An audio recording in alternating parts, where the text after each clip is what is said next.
Welcome to the San Jose Hockey Now podcast. Today, we are going to talk about Macklin Celebrini. Is he a superstar yet? Is he going to the Olympics?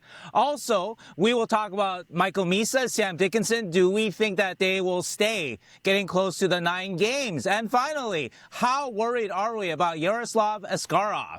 Before we get to all that, though, a word from our sponsor, Bring Hockey Back, bringhockeyback.net. Go to Bring Hockey Back for custom jerseys, any kind of occasion, your beer league. Also, too, super cool T-shirts like the one I'm wearing. Joe Thornton, director of Vibes, right? Go to Bring Hockey Back, bringhockeyback.net. Code San Jose Hockey Now for 15% off. Bring Hockey Back, bringhockeyback.net. All right. Thanks, Shangers. When are we getting those jerseys? Oh, we need to design them first. Okay. I'm sorry to bring Hockey Back, but I've been really, I am editor-chief of content. I'm not a designer, and so I need to get back to you guys about sort of design, so we will get those together, though. Maybe Boiler's got some design skills. He designed the shirt he's wearing right now. Yeah. Did he really? So my buddy who's going to watch this, so his name is Greg Workman. Yeah. He's with Mike Patton. They started a label called Ipecac Records, anyways, and they have the Melvins on there for you, Zubair. Yeah. So that's how I got to meet the Melvins. But anyway, so years ago we went to Disney, and there was a ride called Cars, like based off of the movie, and Yeah. you know they're cars, and at one point they go pretty fast, and you know there's a little camera that takes a little little picture, and sure as shit, this was Greg's reaction. And so I made a T-shirt that says "Hooray, hooray," and he loves it. No, he doesn't. He hates it. So God. I wanted to capture that moment because I was like, "That is fucking precious." And, That is so cute and purified. immortal. Yeah, that's his legit reaction to the Cars ride at Disney. That's so There good. we go. Shout out Hey, to that Greg. boy lives inside all of us. Yeah, how scary was that Cars ride? Must not have been very scary. I remember being fun. I don't know about scary, but I guess it's Halloween next week. Who knows? Yeah. I want to go to Disneyland. My niece was at Disneyland last week, and they hired this person to walk them through. I guess you can hire a person to get you all the fast passes, and then Yeah, they have an I did do assistant that that. gets you the fast pass, and yeah, I did do that. no lines. Is that what you did? Yeah, it's you rich it's a little, it's motherfuckers. the VIP. It's nice. It's a little There you go. yeah. It's you can see Disney in 6 hours versus 6 days. You That's squeeze what it I all need. in 6 hours. So I'm it's, too old, dude. I can't stand for too long anymore. You feel like an asshole when you're going in front of everyone. Though you're like, oh boy, oh god, because you just walk by everybody that's been staying there for an hour and a half, and you're just and you just feel like an asshole. And you are an Yeah, asshole. you should at least have a cane or something you walk with, just to make it look That's legit. even worse. What are you talking about? Yeah. You're going to pretend that you have... That's totally a Seinfeld Larry David thing. So Yeah, exactly. total curb thing right there. 100%. Well, boys, we got to talk about the number one most important thing with San Jose Sharks hockey right now. Macklin Celebrini. He has arrived. I think the last game we talked about, him after the Islanders game, when we're like, dude, he's there. He should be captain next year. Some we kind of mentioned, but the last couple of games, he is clicked. He is on fire. He is seeing everything. He's a step faster than everyone on the ice, and he's making it look easy. I don't know. I feel like his dad's got to be proud because he is built strong and quick. And, I think some of that Rick Celebrini training is really starting to show. And some of the off-ice stuff. Go ahead, Boilers. I got to say, through 3 games, I wasn't overly impressed, but good Lord, he's the best player on the ice every night. I think he's a top 5 player in the league right now. Wow. Okay. I really do. From what I saw, the hockey IQ is as good as I've seen. That's Sidney Crosby-esque, and he makes moves and he puts his bodies in positions that 99% of the guys can't do. He reminds me of a video game. And on the backdoor goal I mean, the vision.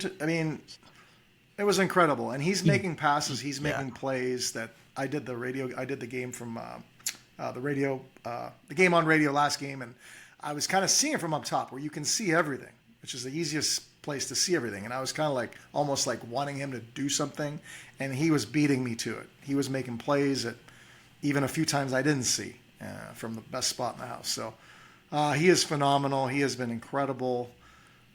His work ethic, shot everyone. Yeah. He works his fucking ass off, and that's what I love, because there's a lot of guys that have talent. I played for 18 years, and many guys have talent, but sometimes their heart, their effort isn't quite there every night, and his is fucking there every night, every shift. He's the best player on the ice every shift, every night. And you talk about the overtime goal. He didn't fucking just skate back 3/4. He skated back 100%, got the puck, and skated 100% back the other way, scored the winning goal. See you later. And I'm very, very impressed, and I don't get impressed by a lot of things, but he has impressed me tremendously. I love that overtime goal. It reminded me of the Puppy Bowl, when you introduce a baby golden retriever and takes the ball and just runs the other way. Let me out there. Yeah. Like Devin golden retriever energy right there. Yeah. With the overtime game winner against Minnesota. Dude. That goal was insane. That goal is insane. Give me that puck. I'm out of here. I honestly think that Zubair could fucking put his shit on next game and probably score a goal. Or I would give you 5 games with Macklin, and I think you would have 2 or 3 goals. How about me? No, Sheng Peng, you're not fucking scoring shit. The only way you score is if you go in front of the net and it goes off your fucking melon. All right? Macklin would be even with me, which would be an incredible achievement. Macklin will pass it to Smith. He's going to fire a one-timer off your head. And maybe you get one that way. But no, I think Zubair gets 3. I think Zubair in 5 games gets 3 goals. Oh, dude, backdoor tappies all day. I'll park myself in the Will Smith slot. You probably make $1.5 million with that. There you go. I'm in the wrong profession. Yeah. It's a Foley, look out, bud. I'm coming. Yeah, dude. No, I mean, look, first of all, I think what's really, you talked about his work ethic. I really love his motor. He's getting on the inside of people. He's winning puck battles. He's strong. Yeah. Yes. Last night we saw him knock over Quinton Byfield. Yeah, he's strong. No, it was a sequence. It was my favorite sequence of the game. I think he knocked Byfield just as Byfield was getting the puck to knock him off balance. He took the puck from him, or the puck, he made the puck that was going to be Byfield's a 50-50. Then he knocked Fiala over and he took the puck. And then Clark reached for him, and then Macklin, you talk about his body, how he contoured the puck away from Clark to get it higher toward the blue line, and then he passed it low to Smith.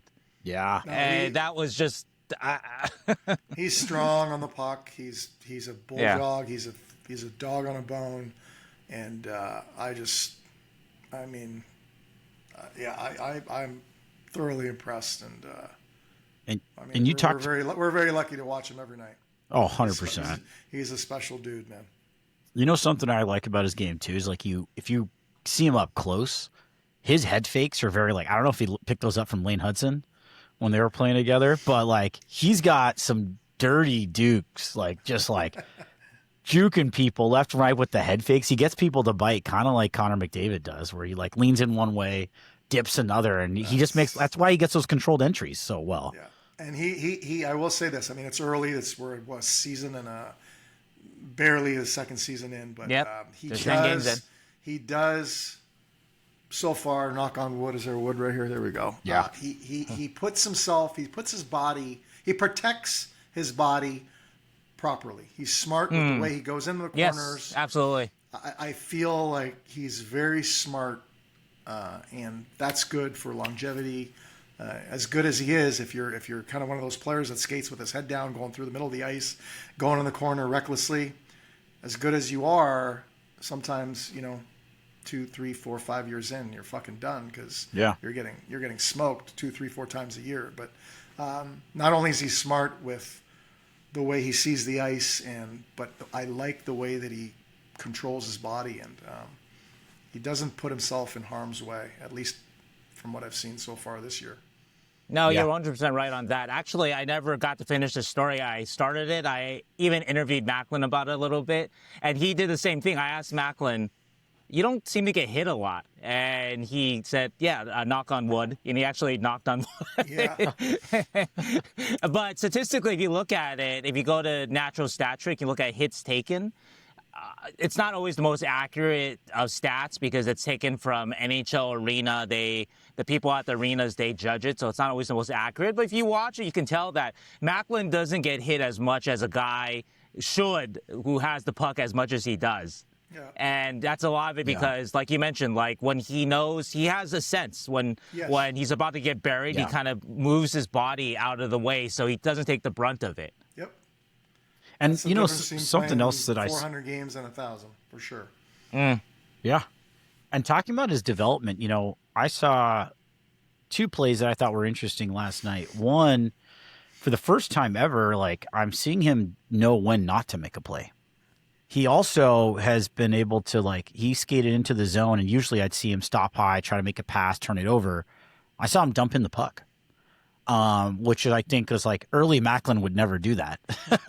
Do it a lot less for sure. A lot less. And now he's knowing when to also not make plays, just situational awareness. Like, hey, we're on a change. Let me get a deep. Let me get off. And I think that's true. If you look at him, so his stats right now, he's got 6 goals, 10 assists, 16 points, a -1 in 10 games. A -1 on first line center on the second to last place on the team with only 2 wins. I mean, that's crazy. Like your sophomore season, and you're playing first line center, and you're a -1 on a losing team. He's very responsible defensively. Yeah, he reminds me of Sid, but he reminds me of Logan as well. Cooch. Yeah, just kind of very, very dependable, and he's winning draws too. I remember last year I was like, this guy's getting eaten alive. At least early on. I don't know how he did over the course of the year, but. He's winning some draws now too, so very. His numbers weren't that bad by the end of the year. By the end of the year, early on, he was getting a lot. Yeah, okay. Which is normal, right? But he won 16 of 20 versus the Wild. That's crazy. Which is crazy. Yeah, that's we're very lucky to have him. For sure. It's a mistake, guys. We should not call this podcast the Sounds Like Hockey Now podcast. We're missing out money. We should just call this the Macklin Celebrini show and just talk about Macklin for an hour. I think the ratings would be would go through the roof. Just watch that clip from New York. Who is that influencer that took a video of him Judy Jupiter? Yeah, just like played in slow-mo. I don't know. Yeah. All right, so here's a question for you boys. We did this previously. We looked at the whole like potential lineup for Team Canada, and Macklin didn't make the cut. I think our minds have been changed. What do you guys think?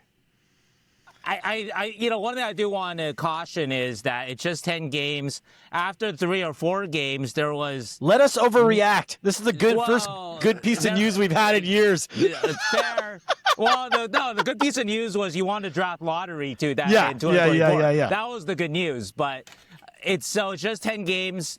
So the last 6 games, if Macklin can be consistent with that, he's making Canada like with his eyes closed. But he'll have to keep it up because the first 3 or 4 games, there was national media talk that, sophomore slump, has Bedard passed him, which is kind of stupid because Bedard's a year older. But there was, obviously, they've been compared since the beginning a lot, both being number 1 picks, both being North Vancouver boys. But anyway, though, so just want to slow the roll a little bit, but last 6 games, I mean, who uses the word superstar to describe a 19-year-old in an article? I typically would not, but I saw that Minnesota game and I saw the whole road trip, and that was like fucking like Nike, LeBron. We are all witnesses. Like we're just seeing something right now that's happening before our eyes.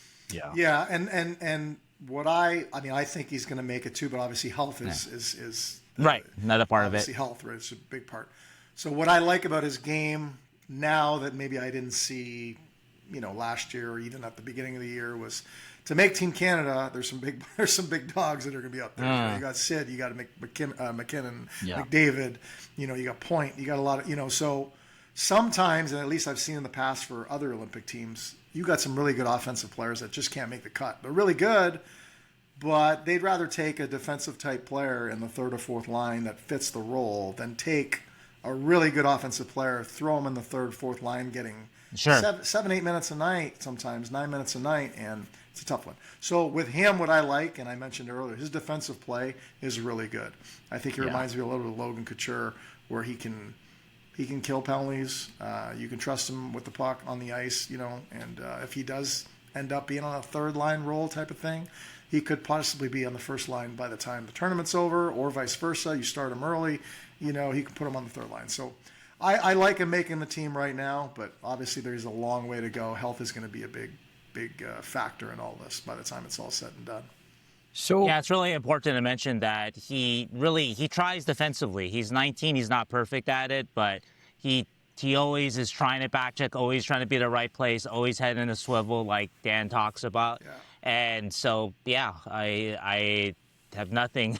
and also, I think with Team Canada, you have a couple of guys that, might be, not playing in the future. And I believe the selection committee's also got to think about passing the torch on a little bit and getting Macklin some experience. I'm sure, he can play wing. Sheng, you've talked about this before. I think that he'd be responsible in that position, but at least he gets the experience of an international competition at that level. And maybe for the next round, now, Macklin, I think they're pretty sure is going to be there eventually. So is there any sense of what makes us best win today, but also tomorrow? I disagree with that a little bit because they're just trying to win the Olympics now, and Dan being on an Olympic team would know that more. But I think that's what they're worried about. But can Macklin help them win now more than 10, 15, 20 other forwards? I think so. Premier forwards in Canada. Yeah. Is he a top 10 forward in Canada right now? He might be. By the time we get to the tournament, he might be right now, like Dan says. Yeah, so I think today he is, but yeah. Obviously they're going to keep watching him, scouting him, and he had a good showing in the World Championships. Yeah. I think if the team needed to be selected today, I think he's on the team. Let's talk in December, Yeah. I mean, Dan, have you seen a Sharks player play with this much confidence? The last player I can think of that played with this much confidence was Erik Karlsson, his Norris Trophy year. I can't think, even going back to 2018-19, like maybe Eric when he was healthy, Brent Burns. I haven't seen.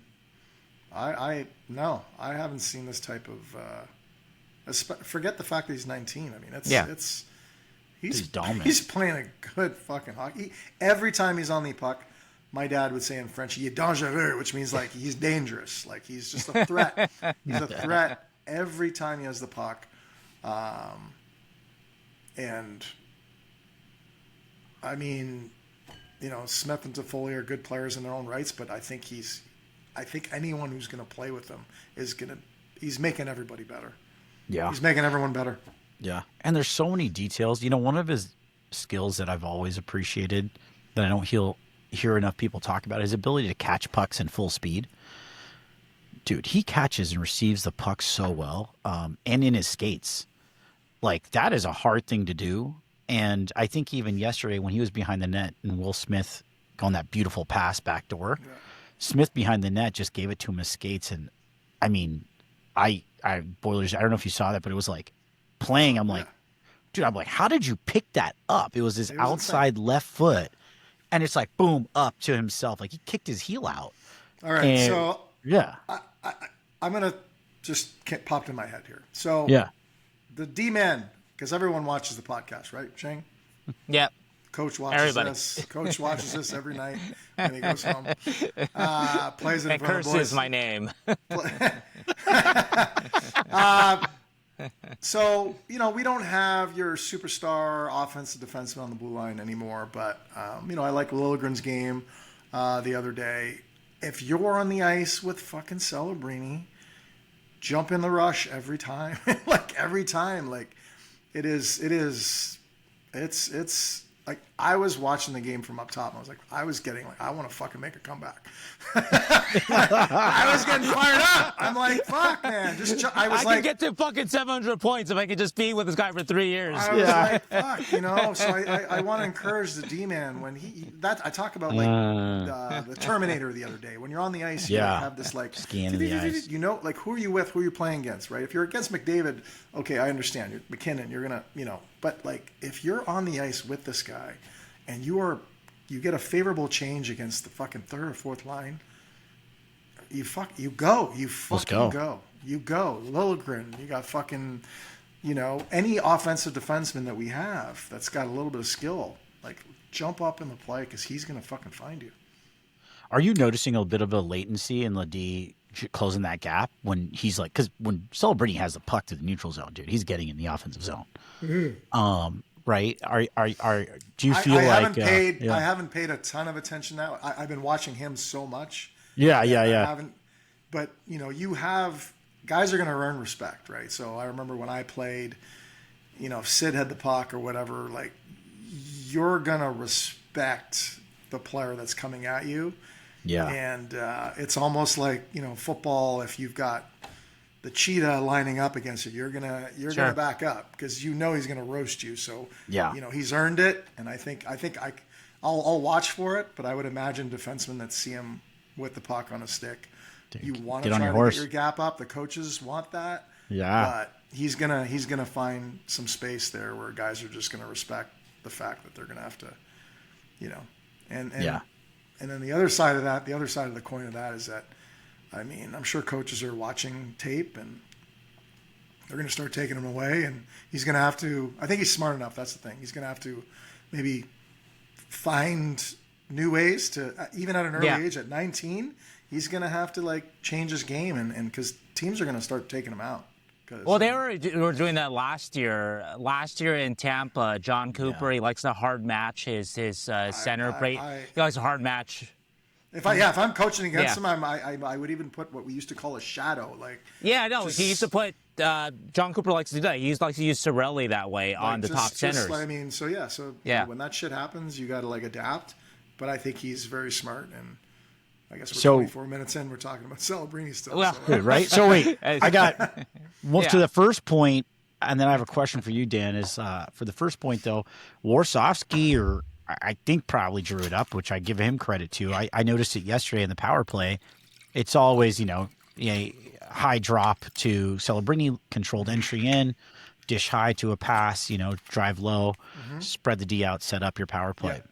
Yeah. And but yesterday was something kind of neat where Celebrini bolted, and in the neutral zone they dumped in the corner to bounce off, and Celebrini's speed. Now without the puck, first man in receives the puck off the dump in on the power play, and I was like, that's a sweet play because it's unexpected. And now you're not expecting him to carry it in. So I literally saw a change up for the first time where he didn't have that controlled entry. And so I'm sure also Warsofsky's got some things up his sleeve. Yeah, well, I want to give the proper credit, too, because that's probably Brian Wiseman who runs the power play, because that's a power play thing you're talking about. We had... when I played for the Sharks, I mean, we had a fucking good power play. Like with Thornton, myself, Marlowe, Pavs. I think we had different guys in the fifth spot there, with Logan and Chloe back in the day. Would I have scored in the fifth spot, Dan? Fuck no.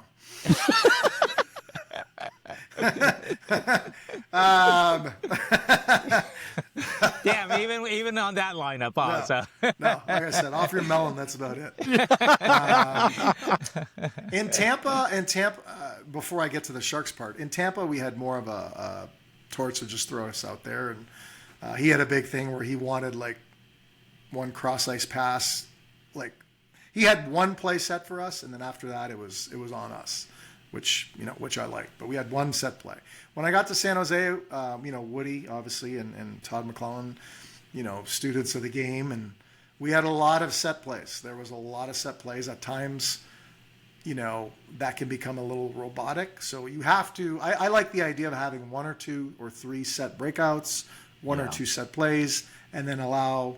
Those guys are out there for a reason. Allow those guys to just see the ice, make the reads. And so, but I think there's going to be, they're going to adapt. They're going to adapt because teams are going to start taking away Celebrini. And, Ovechkin was the best at it. I mean, everyone knew where the fuck he was for 18 years, but 900 goals later, he finds ways. And I think Celebrini will do that as well. Yeah, and I was going to say earlier that last year what they were doing was they would use Cirelli to shadow, so even as an 18-year-old. And a lot of it was to prevent him from building up speed, which is what they tried to do against McDavid, too. Yeah. And anyway, that's something that he'll have to adjust to because that's one thing that that they're going to try to prevent him from building up his speed. But obviously, it's hard to stop, though, because McDavid's still doing it and whatnot. I have a funny story. It's a toot the horn story, but hopefully you guys like it. But I went to this college called Miami of Ohio. Let's go.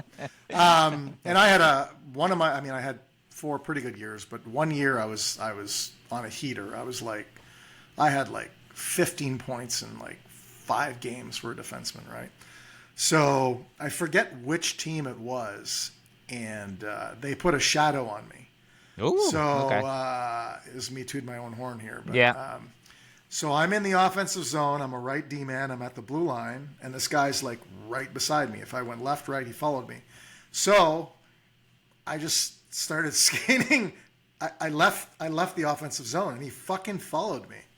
I went to the red line just to see if he would come, and he came.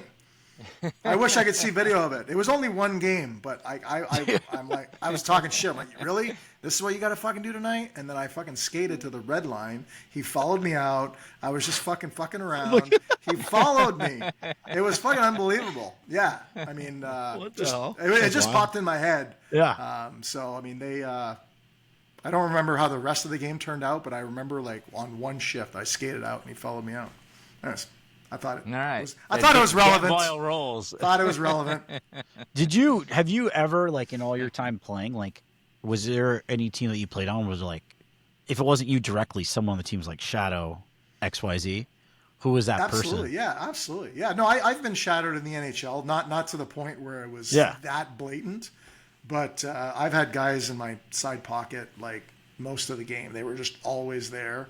At first you're like, fucking what a pest or whatever, but then you realize, he's being told to be there. So that's kind of why for me, I started to not early in my career. Obviously I was at the Panthers trying to make the team, but then I got to Tampa. We had a couple good years. And then that's when I kind of started doing not staying on the point. I would go to the left side, Lukey, let's cross. I don't know what it's called. I don't know what they call it these days, but I would go behind the net. I would go get lost in the offensive zone. And then I remember forwards, there was a guy who was really good defensively named John Madden for New Jersey. Oh, sure. Yeah, he was a Sharks assistant coach. Yeah. Oh, there he was. Yeah. So he had said, he was Boiler, I never knew where the fuck you were. He was a very good, he was a Selke type defensive forward. Yeah. He won one, yeah. And I remember him saying to me, I never knew where you were. And that's kind of... Wow, that's fucking respect. So, yeah, no, it was like I said, I mean, I'm tooting my own horn here, but that's kind of when it started for me about adapting, because if I used to stay on, when I was playing well, I would stay on my right point, and forwards would just stay there with me. And then I just kind of started to adapt. And then now you see it, every team, they got forwards going back, you got defensemen pinching in, pretty much par for the course now for everybody. But I think Macklin, even at 19, and it started, like you said, it already started where teams are respecting him that much. He's that good. But you mentioned a great point to both of you, though, that a wrinkle that was going to come up for Macklin is that they're going to need to find somebody that can play on the puck similar to Macklin, that they'll have to respect that guy so that Macklin can play off the puck. And then that's a way to kind of beat whatever the other team's defense will have kind of thought up. Because right now, Macklin has the puck all the time. So you kind of can try to, like I said, like Tampa did last year, prevent them from building up speed, all kinds of things, right? But once, though, the Sharks have somebody that doesn't have to be Macklin good, but that the other team has to respect, then Macklin can play off the puck a little bit, and that will open up kind of new things, and they can change it up. One shift, Macklin is a little more off the puck. another shift, Macklin has the puck. And anyway, just kind of keep teams guessing that way. Yep. I think you're right. And I will say, Macklin's gotten faster, and Will Smith's really obviously been picking up, I think, and a little bit of a slow start, but he's been playing really good hockey. And just his IQ, I feel like he delays enough to give Macklin some space and hits him in stride really well.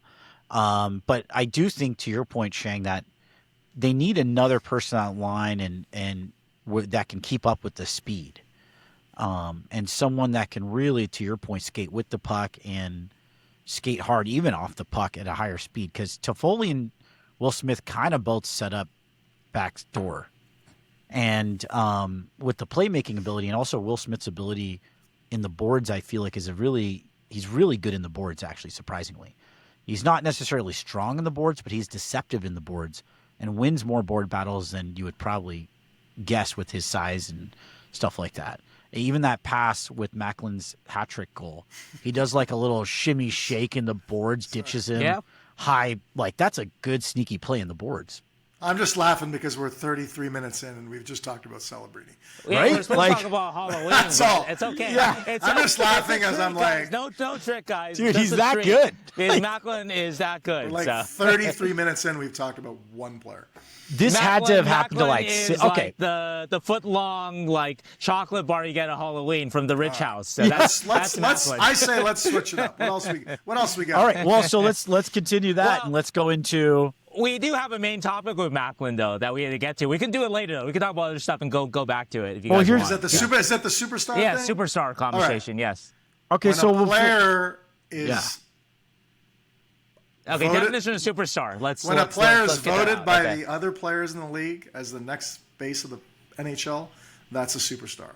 That's a next phase, though. That's a next. The word next is important there, though. While when a player, I think, is the best player on the ice every single shift, to me, that's a superstar. And when a player is like Connor McDavid, every time he has the puck, people are like, okay, something's good's going to happen. Yeah.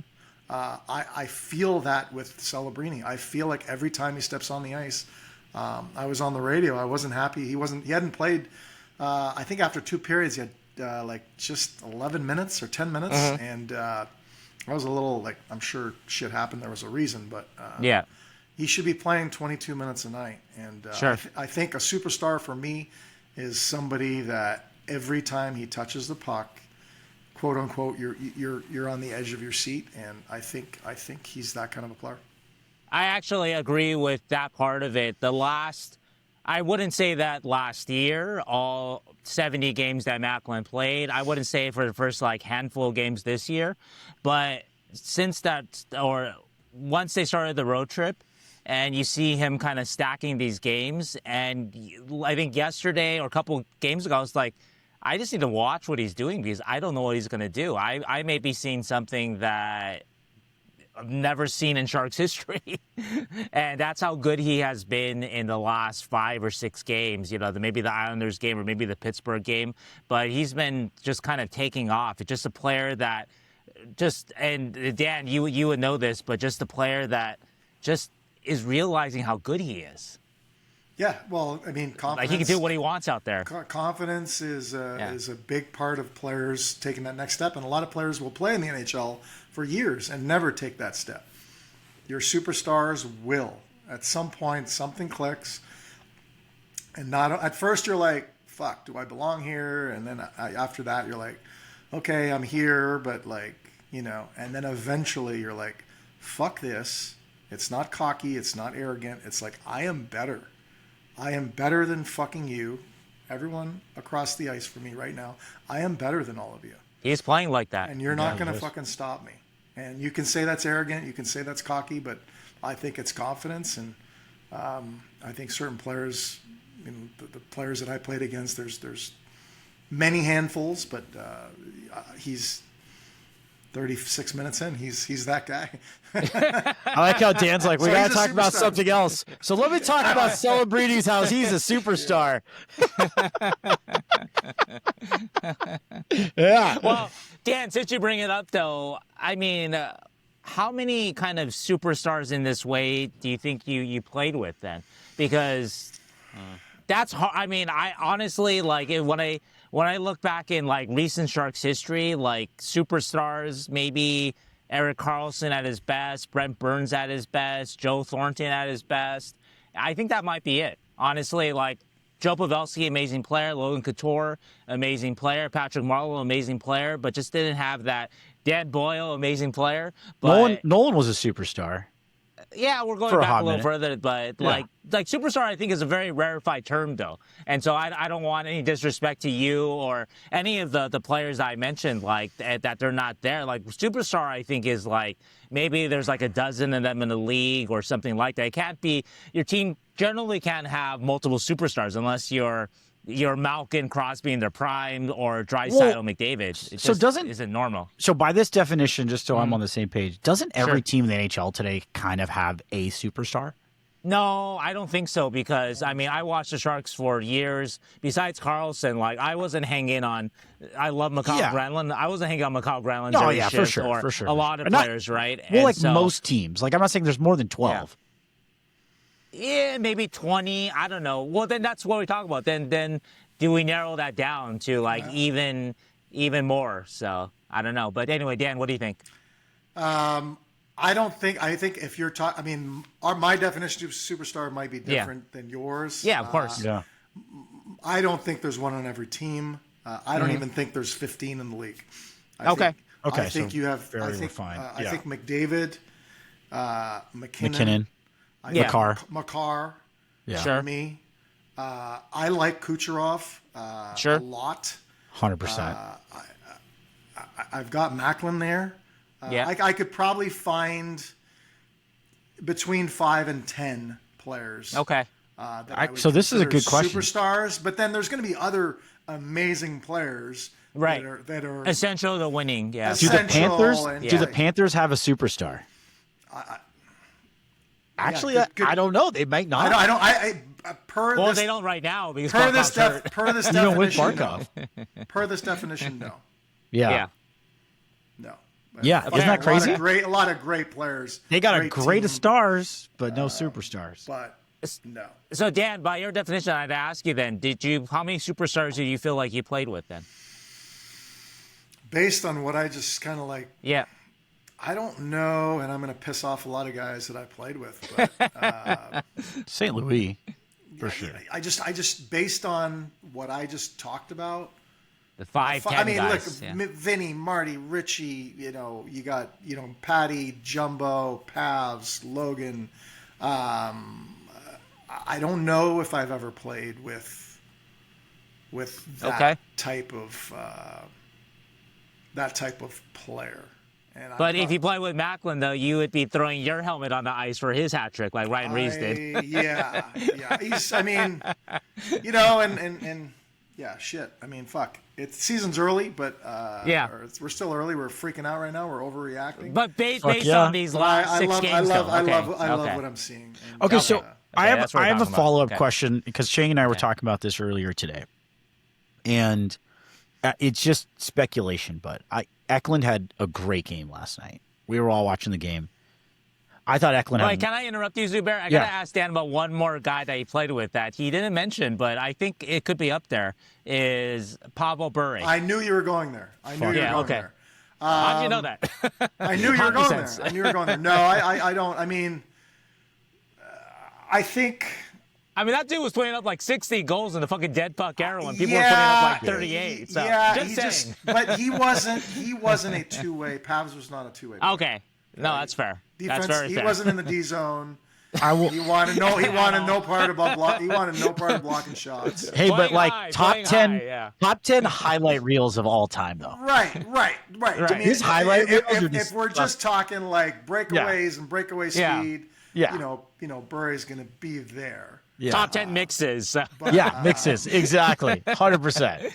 But yeah, in the D zone, it wasn't. If you didn't put on his tape, he wasn't going to go out of his way to try to pick up the pass. Okay, fair enough. Just had to ask about him Yeah, because no, I he knew you was were- a I knew you were singular going player. there. I of knew the you JD era. says, And I D's for think in nerds. Vancouver, he had more highlight reel type. He did, yeah. When he was in Florida. That's fair. All right, sorry to interrupt, Zubair, but I had to ask about that. So Yeah, I do love that was a Dan's great- honesty here. So maybe I haven't played with a superstar. I mean, that's fucking superstars They're hard, that right? rare, Yeah, huh? so Like it's a hard. bunch of Based, unicorns. based on Yeah. the loose definition that I gave out today, which I don't even know that it's well formulated properly with my words, but listen, I played with some fucking studs. I won the cup Right. with some studs. I played on some amazing teams here with the Sharks with some studs. I played with some great fucking players in New York. Yeah. Hey, and what we're learning with the holy shit. Panthers, you don't need Zubair. to. Yeah.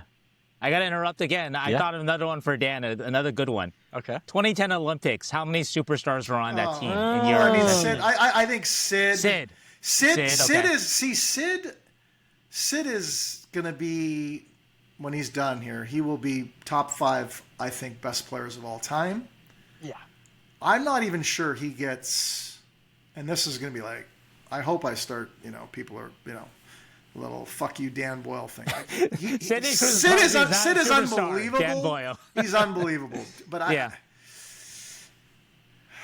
I don't. Yeah, he's a fucking superstar. He's just different. Okay. He's just a different type of superstar. Yeah. No, Favorite word, Sid's work ethic. And Well, other was than, that like his? Go ahead. other than that, I'm trying to think Yeah. of that team, which the 2010 team was fucking amazing. But like, Yeah. sorry, this is me. Like my brain's working here. I don't know. I think Sid probably. Other than that, I'm probably forgetting someone, but. Hockey, of course, is very different than basketball. But when we talk about like the basketball Olympic teams, they always talk about like 2008 USA Olympic men's team. When it was crunch time, they got the ball to Kobe. And that's how you knew that even though LeBron James was amazing back then and Dwayne Wade and all these kind of players, that's like they recognized that was the dude. At the area Olympics, they talk about that. The most recent one, USA, maybe Steph Curry, maybe LeBron, but Steph Curry made all the big shots for that 2024 Olympic men's gold medal team. So for you guys, obviously hockey being different, but like Sid was kind of like, that was just the guy. It's more of a team sport, but had it gone to a yeah. shootout, he would have probably been Right. the first guy picked. Or that face-off you need in D zone or O zone, he's going to be out there. Okay, fair. He's so fucking good. I just Okay. Just to throw Dan under the bus here, let's just talk about who's not a superstar to you. Jonathan Well, he said Taves. everybody else. Fuck, everybody else. My partner, Chris Pronger, he's just pretty good. Patrice Bergeron was on that squad, right? Drew Doughty, by the way. I know Sharks fans have their issues with it, but kind of a stud, eh? Do you guys know who Drew Doughty's favorite defenseman was? Dan Oh. Boyle? Shut up, for real? Yeah, I've had two guys, whether they're full of shit or not. I've had two guys that I think are probably going in the Hall of Fame that said that I was their favorite defenseman. Drew Doughty is one of them, and the other is Chris Letang. Ooh, wow. Dude, okay. you should have come down. I was down there in the locker room with Doughty after. Should have come down with me. That would have been a fun little. That would have been fun, Yeah, actually. he could- Shit. Yeah. They both at the Olympics. Drew Doughty was like, dude, like you and Niedermeyer are my favorite defenseman growing up. He could have been full of shit because I love Drew. We're friends, so I can say that. And then I remember Letang at like an Olympic camp type thing. They had the World Championship guys or the really young guys come up, and I was supposed to be in a golf cart with someone. It was a golf event. And Chris Letang asked them, he was like, no, I want to sit with Dan Boyle. And I remember him saying, like, you're my favorite defenseman. And I was like, calm down, kid, you'll be fine. No, kidding. Dan, I got to say, you are my favorite podcast co-host. Sorry, Zubair. All right, so we're 45 minutes in. We've talked about superstars, Macklin Celebrini. All right, so this brings up an interesting one. Now, I just a tangent. So, Yeah. what are your guys? Who are you guys' favorite hockey players? Talking about superstars and great hockey players. Macklin Are we Celebrini. reversing now? Are we going back to ice? I like Yeah. that. That's a good pivot. That's a good pivot. Yeah. Okay. I want to hear Sheng Peng's favorite players growing up or favorite player. And you know what? I'm going to throw a little. Sure. How about let's we got to like Sheng, okay?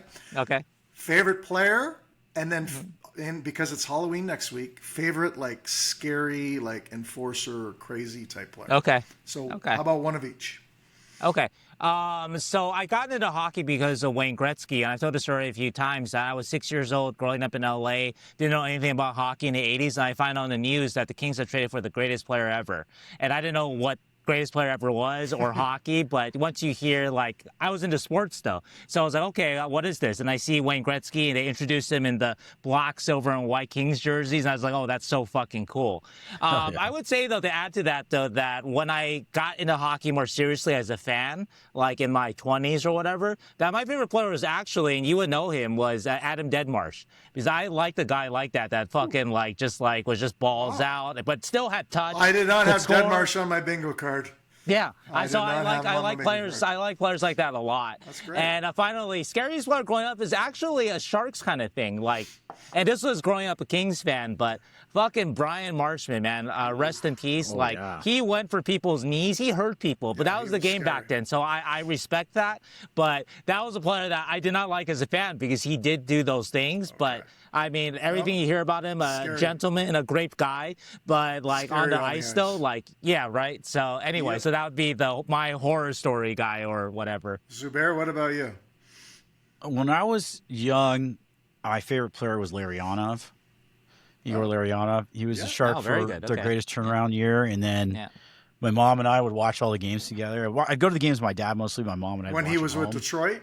Yeah, so we followed him to Detroit, and then my mom and I just loved watching the way he played the game, like the way he think the game, and then my mom. You know what his nickname is, by the way? The Professor. The Professor. Okay, you knew that. All right, I played with him in Florida, so I didn't know if that was a known thing or not. But you played with him in Florida? Yeah.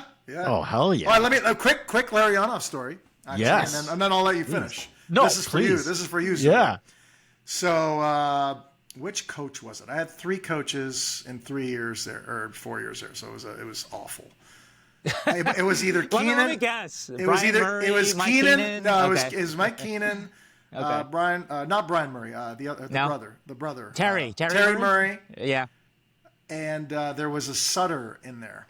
So I don't know which coach. It was Dwayne Sutter. Okay. So it was one of those 3.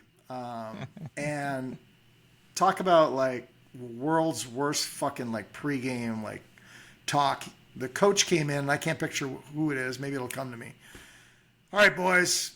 We're going to fucking put this fucking crowd to sleep. We're going to dump the puck in every time you get it fucking past the red line.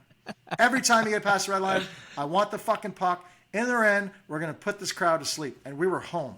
We were fucking home. Did you have Pavel Bure on the team too? So we had, I don't know if, fuzzy, it's fuzzy. Larionov was there. Exactly what year it was. Yeah, okay, yeah. Larionov for sure was there because this is hence the story. So at some point, and he's yelling from the bench, fucking put the puck in. I can't picture which coach it was. But Larionov. I'm looking this up. had a clear cut 2-on-1. Like from the fucking, not the offense, like our blue line. So you had to go through the red line and the blue line. So clear cut, defenseman got caught.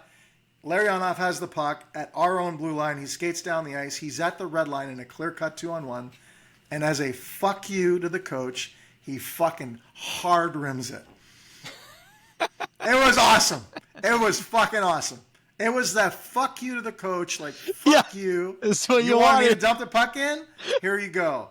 So I don't remember which coach it was, but I remember being like 21 or 22, like, holy shit, that's pretty cool. Because I hated it. I hated. Make a play. I hated that. I hated, like, get the puck deep, let's go bang. But like every time you get the puck, every time. And I was like, that was so robotic and not the way that I wanted to play. But I remember Iggy, as we called him, fucking dumped it on a clear cut 2-on-1. So.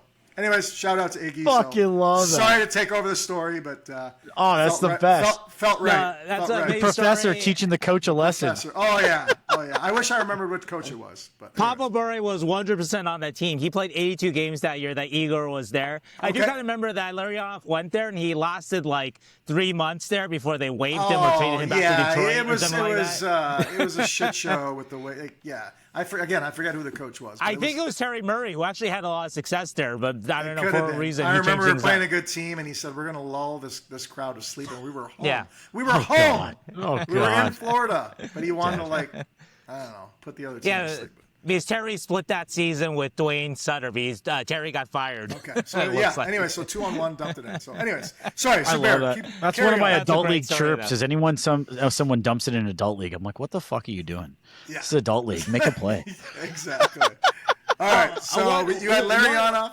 Yeah, So- go ahead. One bit of trivia about the season, though, Dan, is, okay, so that year, Pavel Bure scored 59 goals. The second Damn. highest scoring Panther had how many goals? You want to just throw a number out? 23. No, 14 by Victor Kozlov. Holy shit. You had Kozlov too? So there's shark Victor strap. Kozlov, yeah. That's hilarious. Sick mitts. Dan Boyle had 4 Sick goals, by the way, mitts, that dude. season. Yeah. 4 Oh my goals, God. 4 Play goals. very much so. Kozlov was the first person I saw do like the toe drag between the legs. Yeah, he had First some nice player ever. mitts. He has nice mitts. All right, so you had the professor as your favorite player. Yes. Since Yeah. we're going Sharks, I gotta say scary. When you You don't have to saw say, it doesn't have to be with the Sharks. Mine or not. Mine well, or this not. I mean, when I was like, I don't know, Owen Nolan had a temper when he played, and being a Sharks fan, I loved that temper. Like, he was scary to play against. One of my favorite Nolan stories I remember hearing, like, when he got traded to Toronto, he started dropping the mitts with everyone, like, once a game, just, like, dropping the mitts, even more than he would fight, like, a higher cadence than he would here. And Domi's on the team at the time, and I guess went into the locker room and was like, hey, like, you don't need to do that here. That's my job out here. And Nolan's like, oh, I know. I just need to make some space out here. The guys out here don't know me. Right. Like, I saw Nolan, if you watch Nolan during that Sharks era, like, you could see the fear in other people's eyes. He had the hands, he had the skill, but he could run through you. Yeah. And, like, we played the Blues in the playoffs, and he put fear in that team to the point, like, that famous, like, slap shot from the like, red line. Yep. But, like, he was, like, a force to reckon with. Like, it didn't matter who else was on the ice. He would make it known that he was on the ice. And I could literally see fear in other people's eyes. Like, and then he could do anything. Like, Sharks are down, nothing's going, you're losing the game. Let me run Belfour. Like, I loved him. I'd say, like, scary player. Like, if I was on the ice against Nolan in his prime when he was at his meanest and, like, dirtiest, I mean, he would cheap shot you too. Like, the guy was scary. Yep. I loved him. Also, Did he ever do that to you, Dan? When you guys played? No, because I was a skill player. He wasn't. He wasn't. He didn't do that to me. But yeah, for me, so neither are. Both are on the same team. So I grew up a Flyers fan. I don't know why I grew up a Flyers fan, but I did. I wore 22 because of Rick Tocchet. So I would say Rick Tocchet was probably my favorite player growing up. As I got a little older, Brian Leach, who was number 2, so hence the 2 and the 22. I would say those were my favorite players. Rick Tocchet being the first one, and then Leach as I got a little older. And then as far as scary guys go, 2 guys come to mind. Bob Probert, obviously, for the obvious reasons of, like wow. he has a crazy eye. Thank God I was not a goon, because you would have to fight him, and I can't imagine the night before knowing you got to fight Bob Probert. Yeah. But for me, weird position, but a goalie, and it was Ron Hextall, who was not the greatest goalie, but good Lord. I mean, the chop when he hit Chelios, I remember being a kid in the playoffs. Chelios played for Montreal, and Chelios skated out front. I think it was, no, he came out of Chelios, but he tomahawk chopped somebody so fucking hard. And so, yeah, I don't know. I don't think I ever played against Ron, but I would think twice about going in front of the net or crashing the net with Ron Hextall as a goalie, because you're probably eating a blocker into the chin, into the teeth. So he was pretty scary dude. That's a Who good was the Halloween scariest pick. player you played against? I think I talked about this before. I was a skill guy, so thankfully I didn't have to play against or fight the Boogards or guys like that, Brashear. But I think for me, like, I caught Eric Lindros at the tail end, but I could see playing against him that had I played him 5, 6, 7 years before, he wasn't like a mean psycho player, but I could see with his physical strength that, like, the Big E back in the day, when he started, like, he would have put me in the fucking nosebleeds, you know. Like, he was a scary. He would have been a scary player had I played against him in his prime. So I would say shout out to Eric Lindros, because he was a pretty mean player. How about anybody on the forecheck that just like, when he was coming after you, just like, oh shit. You know, there were guys that I just fucking couldn't stand. Like, you got your Clutterbucks and who's the guy that I played in LA? Not a mean person. He just retired. Brown. Dustin Brown. Dustin Brown. Just every time you knew you were going to get hit. So I wouldn't say scary per se. Sure. But, you know, he was a guy that was dirty and was going to finish his checks. You know, so I think him, and being out west with the Sharks, I think another guy was Steve Ott in Dallas. Oh yeah. You know, you knew you were going to get hit. You know, so there are guys you knew maybe you weren't scared of, but you knew they were going to play the body on you all night. So I would say Ott, Clutterbuck, and Brown in LA were three guys that come to mind. I got to ask, because you bring it up and you were there for this, and for Sharks fans, this lives in infamy. Now, can you talk more about what Dustin Brown did to Tomas Hertl and just how mad you guys were, or just whatever? What was your view of him kneeing Tomas Hertl? That was Tomas Hertl's rookie year. Yeah, I don't. It's a little foggy. So but it was Brown from LA, right? Yeah. Yeah, yep. I remember. I can see the hit. Obviously, I don't remember what happened after. Did we? Well, he was out for like the rest of the year or something like that, and then I mean that started his knee trouble, because I mean Tommy's had like 3 different knee things at least, and so that was his first major knee thing. Okay. And that was like, you know, he was on the way to winning the Calder Trophy, I think, right, and all kinds of stuff, right? Yeah, it's a little too foggy for me to comment on, but I mean, like I said, he was, you know, he didn't really talk on the ice. He just kind of. I mean, he just kind of went about his business, but he was one of those guys that you had to have your head up for sure. Yeah. Speaking of your head up, I got to say this is the answer now. I got to change my scariest. Scott Stevens, the devil. Yeah. Like, that's a good one. Being on the ice with him, Jesus Christ, dude. Yeah, like, that's I'd be sent to another universe. I mean, the hit on Korea. I mean, they're forever going to be linked together, because depending on which lens you want to put on, was it a unbelievable hit by a scary fucking defenseman, or you could put on your your Korea lens and say, you know, I could still see the fog on his visor. Dude. You know, and then he comes back and scores a huge goal. You know, which was my favorite hockey clip of all time is that moment. The hit and then him scoring and then the goal. Yeah. That's the best hockey moment. Yeah.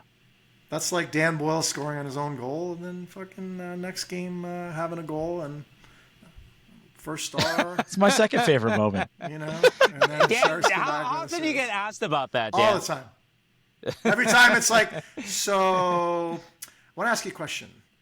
So like, and I'm like, own goal? Yeah, Nabby fucking couldn't stop a fucking backhand from the hash mark. Is that the number one thing that Sharks fans ask you about? Kind of like, I would say the number one question I get, not even necessarily Shark fans, but the question I get the most is, you won a cup and a gold medal. Which one you prefer? Okay. That's the number one question. And I would say Shark fans, for the most part, probably the own goal. Okay. Every time I go to like the wine events, the Sharks wine events, or whatever. Oh God! I was there in Colorado during the own goal. I'm like, you know, it didn't go straight in, right? Yeah. You know, we won the series. People still think it went straight in. Over there. People still think it went straight in. I'm like, no, it went off the shin pads. You traumatize a lot of people.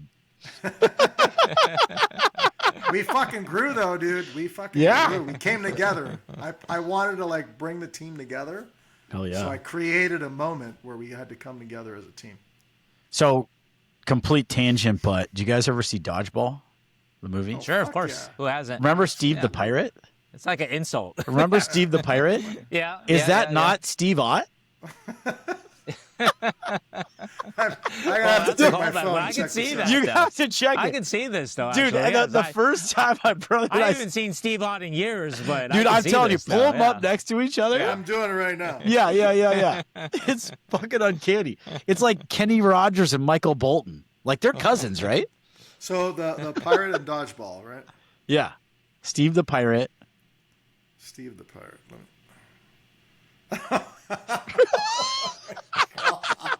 Oh my god. Oh my god. Dude, it's spot on. Wow. That is wild. That's funny. Okay. Right? Well, we're Nice pissing little people cameo off in one week Dodgeball. one podcast at a time. We're pissing people off. I heard Will Ferrell's a big Steve Ott fan. I did want to say one thing too, actually, too, with your what you said, Zubair, that let's appreciate. Anytime anyone talks about the Paul Kariya, Scott Stevens story, you can't forget the Gary Thorne call. Off the floor, on the board. And you guys get so much appreciation to these announcers, like at their best. Dan Rusanowsky, Randy Hahn included, that he could just come up with that stuff right there. Let me That's a good point. Let me take 2 minutes and tell you how fucking great Bruzo is. Yes. Sure. This was, I think I did about 5 games last year. This was my first game this year, and his preparation. 8 o'clock, 8:20 game ESPN. But obviously we're on radio. He's there at 6:30. He fucking told me to be there at 6 o'clock, which is bullshit. But so I'm there at 6:30. He's got all the papers. He's throwing out like the information that is in this man's brain, and he knows every player, every statistic, where they went to college. Wow. I mean, we talked 46 minutes about Celebrini. We should talk an hour about Dan Rusanowsky because he's fucking incredible, and I think we're very lucky to have him. Randy Hahn is fucking amazing on TV, and Drew, and Except for his golf game. his golf game's fucking dog shit. But we got some pretty good guys covering our team right now, so we're pretty lucky. Actually, to kind of shift things a little bit, and I had this argument with Dan Rusanowsky today, Dan Boyle, so we can talk about this. So yesterday, Yaroslav Askarov, and we heard you on with Brody, the YouTube show. Thanks for the shout out to Sheng Peng and the Sounds of Hockey Now podcast. Very much appreciate that. But Askarov, talking with Dan yesterday, and Dan was saying, "Oh, I don't know if any of the goals were really on him." And then I was like, "Nah, Dan." And he said, "Okay, maybe the Brant Clark one, but what about the Malott one too?" And so I didn't watch. So I didn't watch any replays. I was at the game. Okay. I didn't come home and watch replays. My memory tells me he went short side shelf. Correct? Yeah, he did. He did. I thought that was a good shot. I thought that was a really good shot. Okay. I understand what you're saying. I mean, I think the other two. I mean, the back door. I mean, there's nothing he can do there. Yeah, right. And then the one that I think the Brant Drew Clark Doughty scored, you can't see that. He couldn't see it. So yeah, of course. So yes. So I think the one that you're talking about. Yes, but I just thought that was like Zubair in like a men's league. He picked his corner, and I don't think he had much of a chance on the Clark goal. That's his glove side, crossbody. It's another good shot, but that one obviously it was a game losing goal, so it's going to have a little more sting, a little bit more of a sting to it. But I thought they were two pretty good shots, but he could have had both of them. But certainly the Clark one in overtime, that's one that you want. Is there, a concern, though? I guess we can just talk about this in general, like a concern with Askarov. His numbers are not very impressive, obviously. I know they're just numbers. Yeah. Like, we go back to the Minnesota game, his numbers don't look good, but I thought he was perfectly fine in that game. I don't put any of those goals in that game on him, at least the initial eye test. But obviously his play has been up and down. And so what do you guys think? Just any concern about him, or is it too early? Zubair, what do you think about it? I would say I'm not worried. What I actually thought was interesting is I feel we talked about this a little bit last week, where I really do believe that these youngsters that you bring into the league, and Celebrini was in this camp too, but maybe less so. It's a spectrum where they are a liability before they become an asset. And you really hope you have the insulation, the coaching staff, the development team to bring out the player that we know that's in there. And we've seen some highlight reel saves from Askarov, and now it's about putting that together. And Warsofsky talks about it a little bit. I think he's also processing a lot. On some of those goals where he got snipped up top, I saw him, battling to see the puck, and he's crouched down extremely low. What I want to see from him is kind of what you saw with Blackwood's development with the Sharks, where he's standing up tall and he's looking for pucks using his height and then getting down. He's so low that he's exposing that top of the net. And you're facing bigger bodies in the NHL, more aggressive screens, and everyone can snip and put that puck anywhere that they want today. Like Clark included, even though he's not known for that. That's something the LA Kings coach said yesterday at postgame too. Is like, but players say can just snip anywhere now. Sure. So you need to be covering that space, and you're right, Boyle. I think I agree with you. He was looking, he was low, but he needs to be looking for that puck up high and making space. And I think that's something that I do believe with our goalie coaches that he will learn with time. So I'm not worried about it. I think I trust his athleticism. And the other part that I really liked about him is, Sheng, you and I talked about this a little bit. You've always only seen one Askarov, and that's a guy we love. Like he seems like a great kid. He's like bubbly, fun, happy, and you've seen him dominate the AHL. Yesterday's post game, when you were with him, Sheng, I watched that clip of you post game with Asky, and that was a different Asky I've never seen. And that's something that I like watching this team. You saw someone that knows that I think he was responsible for the game, and you could see the weight of the world on his shoulders. Or he's taking it, even if Dan might disagree if the weight was on him, but he's taking it. He's taking it, and I felt that in the postgame. And to me, that's like Dan. That's like those are dudes that win. Those are people that are like, this is on me. Like I'm gonna come back and I'll show you guys. And we know he could do it. And I think that was a version of him I didn't see. And actually, that gave me more belief in him as a player, if that makes sense. So my 2 cents. As far as goalies go, so I think you're right. I think technically I'm not the person that's going to be able to tell you how he can improve. That's up for Nabby and whoever goalie coach is working with him, his own. I don't know if he's got it.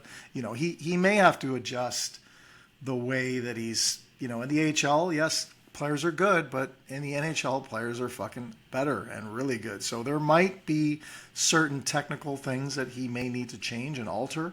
That's up to the coaches to help him out with that. I do like his athleticism.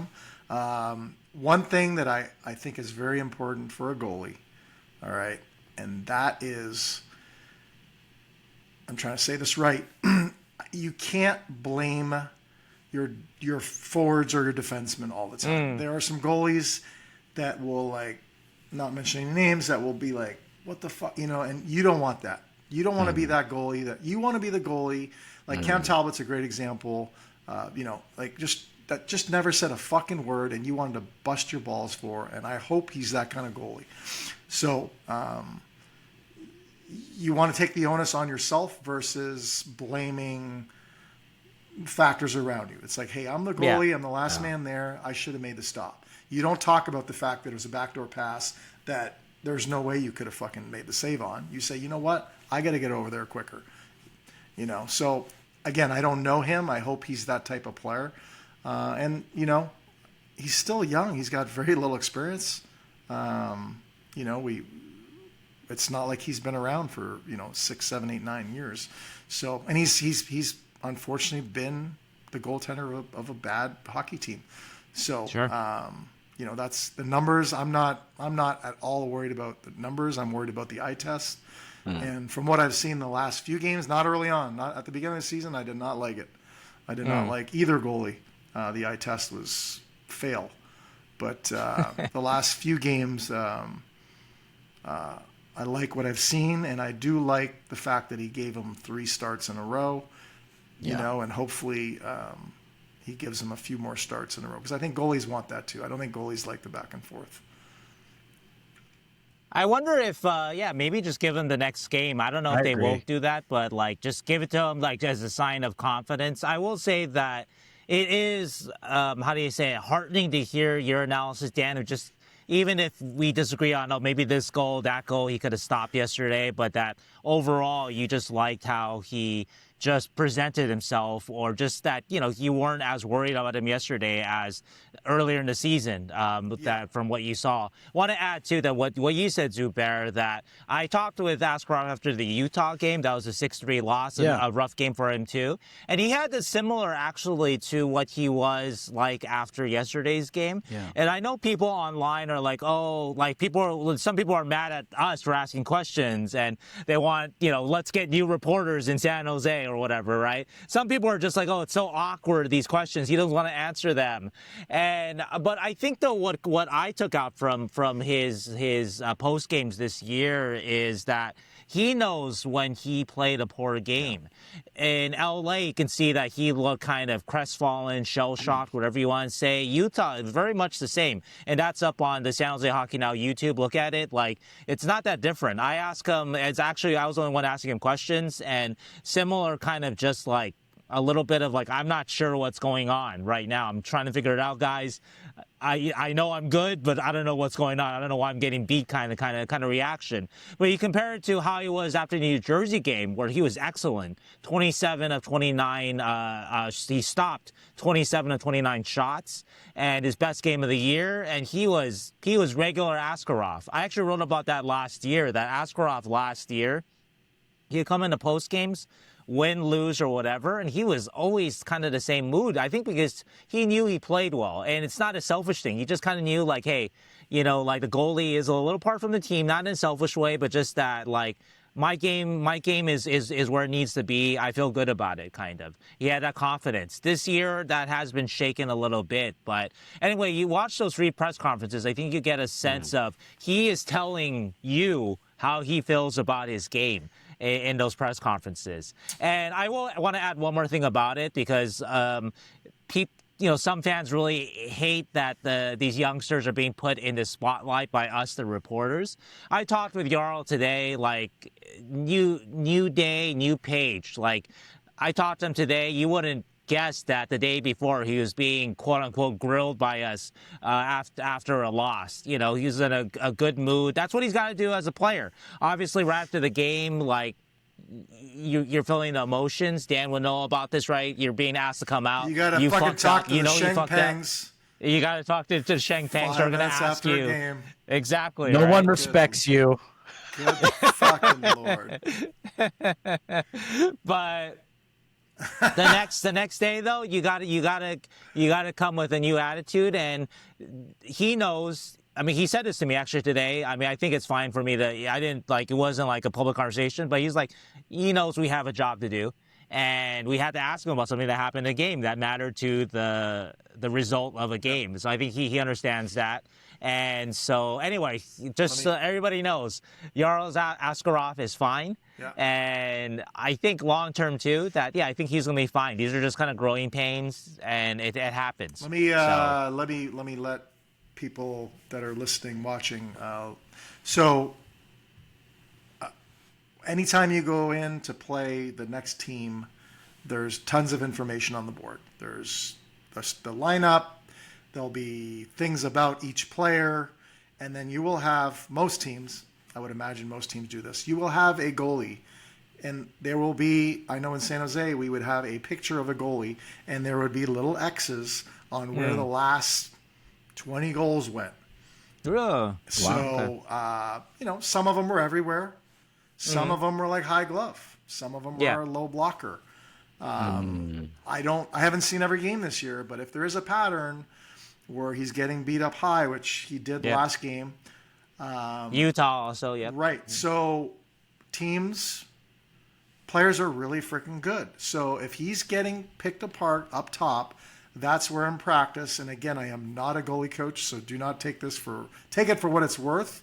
maybe instead of having his glove say chest high, he just holds it a little higher. I don't know. I mean, there's ways where coaching, altering he's very, obviously he's acrobatic. I think, he can make crazy ass saves, but if he is starting to get beat in a similar spot, that's where coaching can help. And the few goals that I've watched were up top. And so that may be an adjustment of body positioning. He may be hunched over too low. He may not have his glove high enough. I don't really know. I'm not a goalie coach. But other teams go into every team's building. They know who they're playing against, and there will be a shooter tutor or a picture on, possibly where a weakness would be. So that's just something he's going to need to look at as he continues to play more. I don't see him. I still think he's the goalie of the future, but it's just something for him to look at and understand. And guys at the NHL level can pick corners. Would you use that a lot, though? Would you look at that chart and be like, okay, Absolutely. I'm going to go? Absolutely. Yeah. I mean, at the end of the day, in the event of, say, it's instincts, you're going to fire where you see it. But, for shootouts, if you do have time on a 2-on-1 and you can process, you have your 1, 2, 3 seconds, good players will know, fuck, this guy, high glove, or the 5 holes pretty wide open. The good players, I think, will think about those things. If you're getting cross ice feed and it's you're not thinking about it. But there will be a few times where the really good players will think about something like that as they're coming down the ice on a goalie on a breakaway or something. It'll be in the back of their mind. All right, Dan, we don't have too much time left with you, but I want to jump on a couple, or at least you tell me when to stop. Yeah. But, okay, very quickly, should Misa and Dickinson stay? So, my 2 cents here is obviously they're at 8 games and 6 games, right? Yeah, I think it's Dickinson at 8, Misa at 6. So, as of today. I'm thinking about choosing my words carefully. Okay. With Misa, if I didn't know how old he was, if I didn't know where he was drafted, if I didn't know anything about him, I don't think he's shown me enough to stick around. That's just based on what I've seen, and we're talking about 8 games here. All right, so you do have to factor in the age. 6 with him. So, you do have to factor. But I'm just saying, based on just watching, not knowing who he was, where he was drafted, how old he is, the answer is no. But one thing. Can I ask you about Misa? One thing about him, because you. I didn't see every game. I did not see every game. Yeah. So I think I missed his good games. Yeah, specifically the LA game, though, right? Because he had 8 shots in 10 minutes, and so what can you say about that? Because a lot of people are going to look at those numbers and be like, this guy should be the 2C, which I agree with you is not close. Yeah. But so anyway. so the eye test says I did not see 8 shots. I didn't even, if you would have told me he had 3, I would have been surprised. The one thing I will say on his behalf, I've been a player that's played 10 minutes a night, okay? So you can be a freaking really good hockey player, but if you're not playing much, there's only so much you can do. And that's where I caught myself on the radio yesterday, being a little bit more on the negative side. But then I looked at his ice time, and I'm like, fuck, he played 10 minutes. There's only so much he can do with 10 minutes. That's not enough time. Guys that are players that want to handle the puck, feel the puck, you got to have the puck on your stick. The more you play, the better you play. It was hard for me at the end of my career to go down, age. Yeah, age was a factor, but I was playing 16, 15, 14 minutes a night. I wasn't touching the puck nearly as much, and that's tough on guys that want to feel it. So my 2 cents is if they have him as their guy moving forward, I would like to see him play a lot more. I understand ice time is earned, so there is ice time that he needs to earn. But let's give him 16, 17 minutes a night if they have a few more games to go here. Give him 17, 18 minutes, see what he does with that. And then if he can handle it, maybe he goes back. And if he can, then I think that's where he needs to be. Same thing, not too far off with Dickinson. Same thing. I think he played 12 minutes last game. Big body, can skate. I feel like he's got defenseman, less defensemen back there. You got 2 guys that are out right now, so maybe he just sticks around just based on the fact that there are injuries. But same thing, he's not playing a ton. If I didn't know who he was, how old he was, he looks a little bit. And I haven't seen every game. I have to say this one more time. I haven't seen every game. Unfortunately, the games that I've seen, I haven't seen quite enough for me to say he should be. I would say, though, like, how many games you watch isn't that different from an NHL scout. An NHL scout goes to games. He's not watching every single game, right? And so he tries to extrapolate. He watches, like, maybe 10 games and kind of has an opinion off of that. He'll watch some tape, too. But so your opinion's not, just because you haven't seen every game doesn't disqualify your opinion. Yeah. So, again, I've like even last night, I obviously watched the whole game. I was doing radio. He made some heads-up plays. He made some good plays. And, you can tell in some other decisions, you're like, not quite what I would recommend. But Rusanowsky didn't like him on the Corey Perry goal. That he flashed too hard on whoever had the puck up high, and then kind of should have stayed low on with Perry. So I would say the same thing. I think if you're moving forward with him and you have a few more games, give him 16, 17, 18 minutes a night, because I think players like that need to play a little bit more. It's hard. It's hard to show what you have when you're playing 9, 10, 11 minutes a night. It's a very tough thing to do. So I would like to see him play a lot until they get to the 10-game mark, and then you decide from there what you want to do moving forward. And I'm good with them staying. I just don't know what their plans are. And very last thing for me, Dan, just because you're a defenseman and you watched the last game closely, are you seeing growth from the defense overall? The veterans, Orlov and Klingberg, his first game back in a while, because that's really important for this Sharks team. They're depending a lot on these vets. So are you seeing, you said you liked Lodgren last night. So what are you seeing from the Sharks defense? Yeah, I thought, my God, number 3, Klingberg, sorry. I thought he looked good. I mean, I didn't love anyone's start. No one on the team through 4 or 5 games. No one, even Celebrini. No one caught my eye through 4 or 5 games that I saw. I think Orlov's obviously a really good player. I think I like Klingberg's game and I like Liljegren's game, but. Certainly, I would say whether the last 3 or 4 games that I've seen were a lot better than the first three games that I saw. So I would say there's improvement. There's improvement, but when you're 2-6-2 or whatever, that's still not good enough. So again, my advice to the Liljegrens and Klingberg and guys that could jump up is when they are on the ice with Celebrini's line. Sorry, I'm tapping my thing here. Get up on the ice, man. You got one of the world's best players.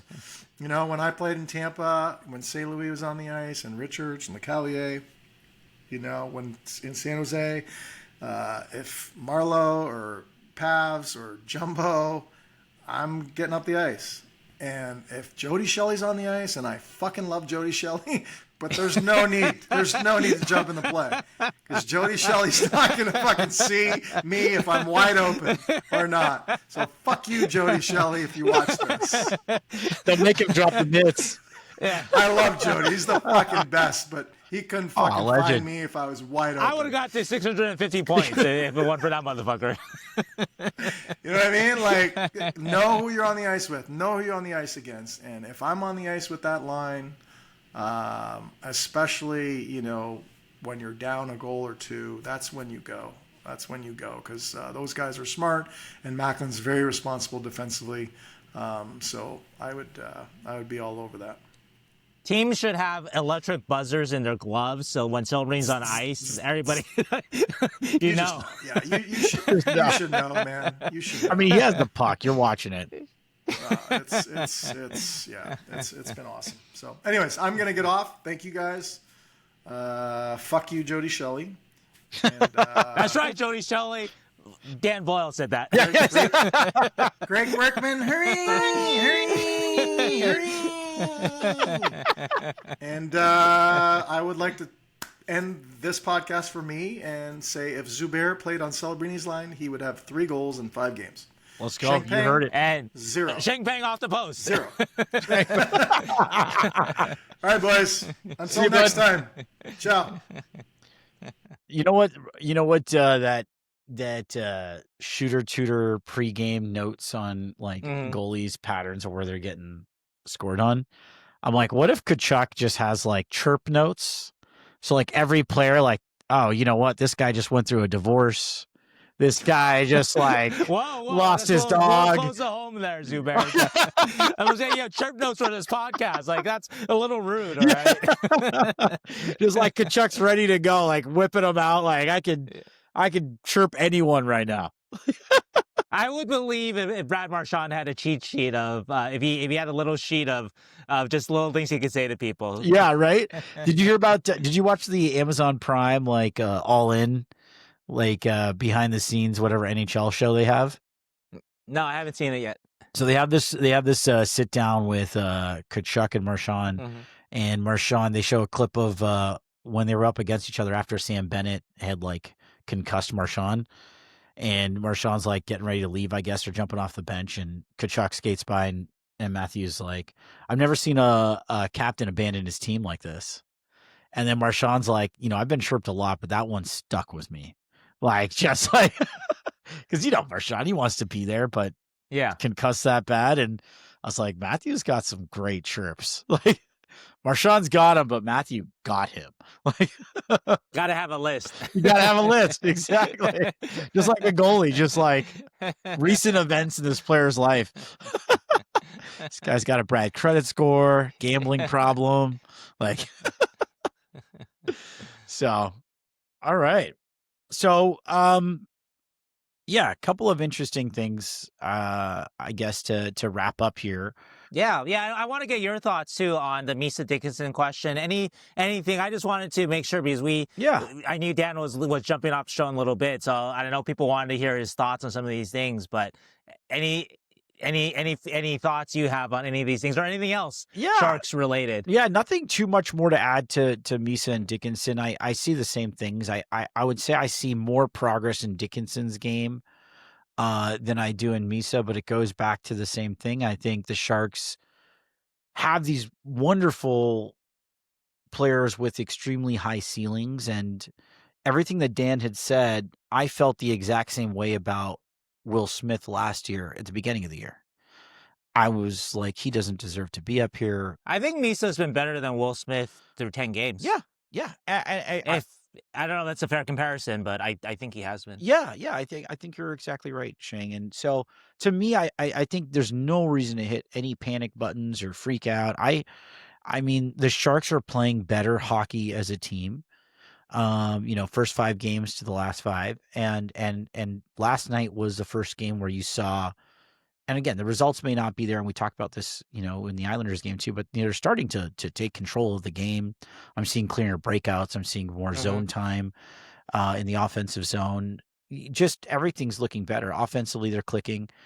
And goaltending and Misa and Dickinson, even Askarov, these are all rookies. And I think they just need more time to marinate. They need more time to develop.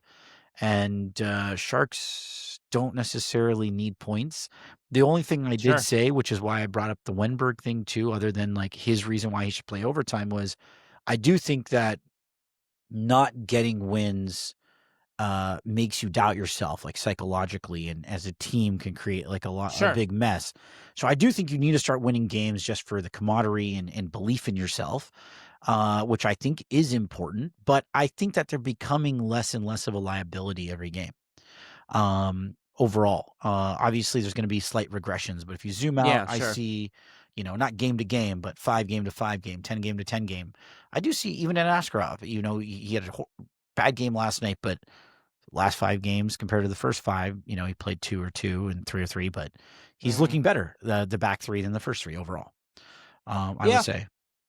I'm with you with Misa and Dickinson. I have my questions about Dickinson, but what impresses me about Dickinson is that he is taking in the bad games. He doesn't seem, the main worry about both these guys is that somehow they are irrevocably damaged by being up here and being exposed to it. And that's what I'm worried about. It's not about winning games and being good enough to be in the top 6 forwards or defense or whatever, because right now they aren't at that level. Neither of them are Dickinson in top 4, I mean, but it's more about like if being here damages them 2-3 years down the line. Yeah. And I didn't know that about Dickinson because defense is such a hard position to play. But Dickinson so far has shown kind of a resiliency, and he has a bad game, but then he has a good game. Or he has a bad play, and then he has a good play that leads. I think the Islanders was a good example of that. I think which one? It was the goal that he was sort of like, he was slow, his turnover behind the net against the Islanders. I forget who scored on it. Sazika's, I think, right? Yeah. But then, though, a period later or whatnot, he's a big part of, I think it was Michael Misa's first assist. Dickinson's the guy who kept it in the zone with actually a pretty bold play, jumping up like that to keep it in. If he misses it, that exposes him defensively. He made a read there. Yeah. He made the correct read there. And so that kind of sort of resiliency, he's going to be fine if he has it. Because the physical tools are there. There's not a question about that with him. And the mental side and also to the processing, if that can grow here, then that's good. Keep him up here. You're not worried about, is he a top 4 defenseman on his team? No. Should he be on the power play? Not when they're healthy. But let that grow, and then maybe by the end of the year, he is a top 4 defenseman. Maybe he is on a power play or not. Yeah. With Misa. Oh, real quick, before you get to Misa, just 2 more points that you brought up that I think are really good ones. First, on Dickinson, one thing that I've noticed, and I wonder if you've seen the same thing, is that he hasn't been jumping up in the play as much, which is a big part of his game. But it looks like, and this goes back to that quote I shared last week from Mike Stubbs in an interview he did with him with London when he was at the London Knights, he wants to be a part. He wants to impact winning hockey. And to me, that just shows such a great player that is like, hey, I know I'm known for my offensive skills, but I don't need to do that as the cost of being a defensive liability. And we did see a couple, I forget what game one is, but he stepped up twice and got caught. We got scored on both those times. We're not seeing that in Dickinson anymore. So until he learns that pace and that speed, and this goes to an interview he did with Misa, both at I think like the NHL headquarters in New York when we were there. There was like a clip that they just released that came out today, and I was watching it, and someone had asked him, like, what's the biggest difference? And he said, it's just so much faster than you can imagine. Oh, sure. And he was like, and they're like, oh, as the game started to slow down for you? And he was like, well, I don't think it slows down. I think you get faster. Yeah, he's told us that before too. Yeah, and I think that he will get there. I think, and to your point, I really feel like that comeback that you saw from that goal, and then the keeping on the blue line for Misa's first helper. He has that resiliency, and he's okay adapting his game for winning hockey and what the team needs, and that's a player that plays in the NHL, and so. I actually, this is very speculative. I haven't looked into this hard enough, but I do wonder if there's a different approach going on here. I should look into this harder, maybe even before I say it, but I think it's interesting to look at. Like, a lot of people compare him to Zeev Buium. Zeev Buium has like 8-9 points in whatever number of games at the Wild that played. Yeah. And Buium was, of course, drafted after Dickinson. Mm-hmm. But talking with people there, and granted, reporters there, they're not scouts, they're not Minnesota staff, but they're like, man, his defensive game is, you look at those points and you think, oh, this guy has made it, but his defensive game is rough.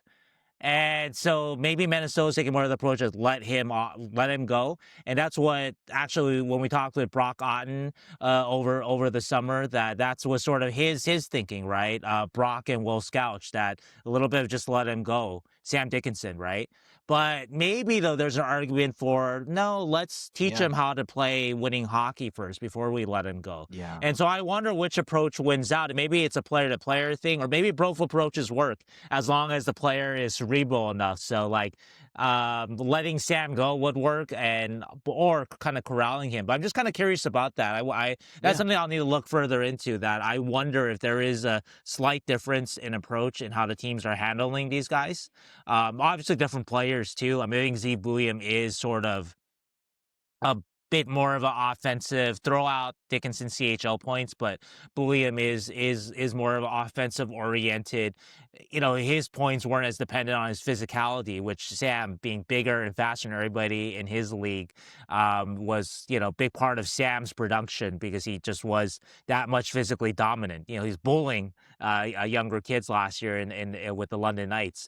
But anyway, though, I just think that's a difference of approach I'm curious about a little bit there. Well, and I think it's a great point, and I'm looking forward to seeing what you come back with. But again, it's speculative. Warsofsky has said it before. Like, I'm not going to cut corners. I'm going to teach this team how to develop professional habits and NHL habits before anything else. And I'm not really too concerned about his offensive ability. I think that will come. It's just speed. It's like once his speed is there. But yeah, we've seen processing issues and also defensive lapses. And you clean those up, and you just think about winning hockey. This profile of extremely high offensive defensemen, and then you think about teams that make it into the Final Four and in the Stanley Cup Finals, you need like your Ekholms and your Ekblads. And to me, like, if you get that over and this is going to be a hot take, like a Quinn Hughes, I think that's more playoff winning hockey.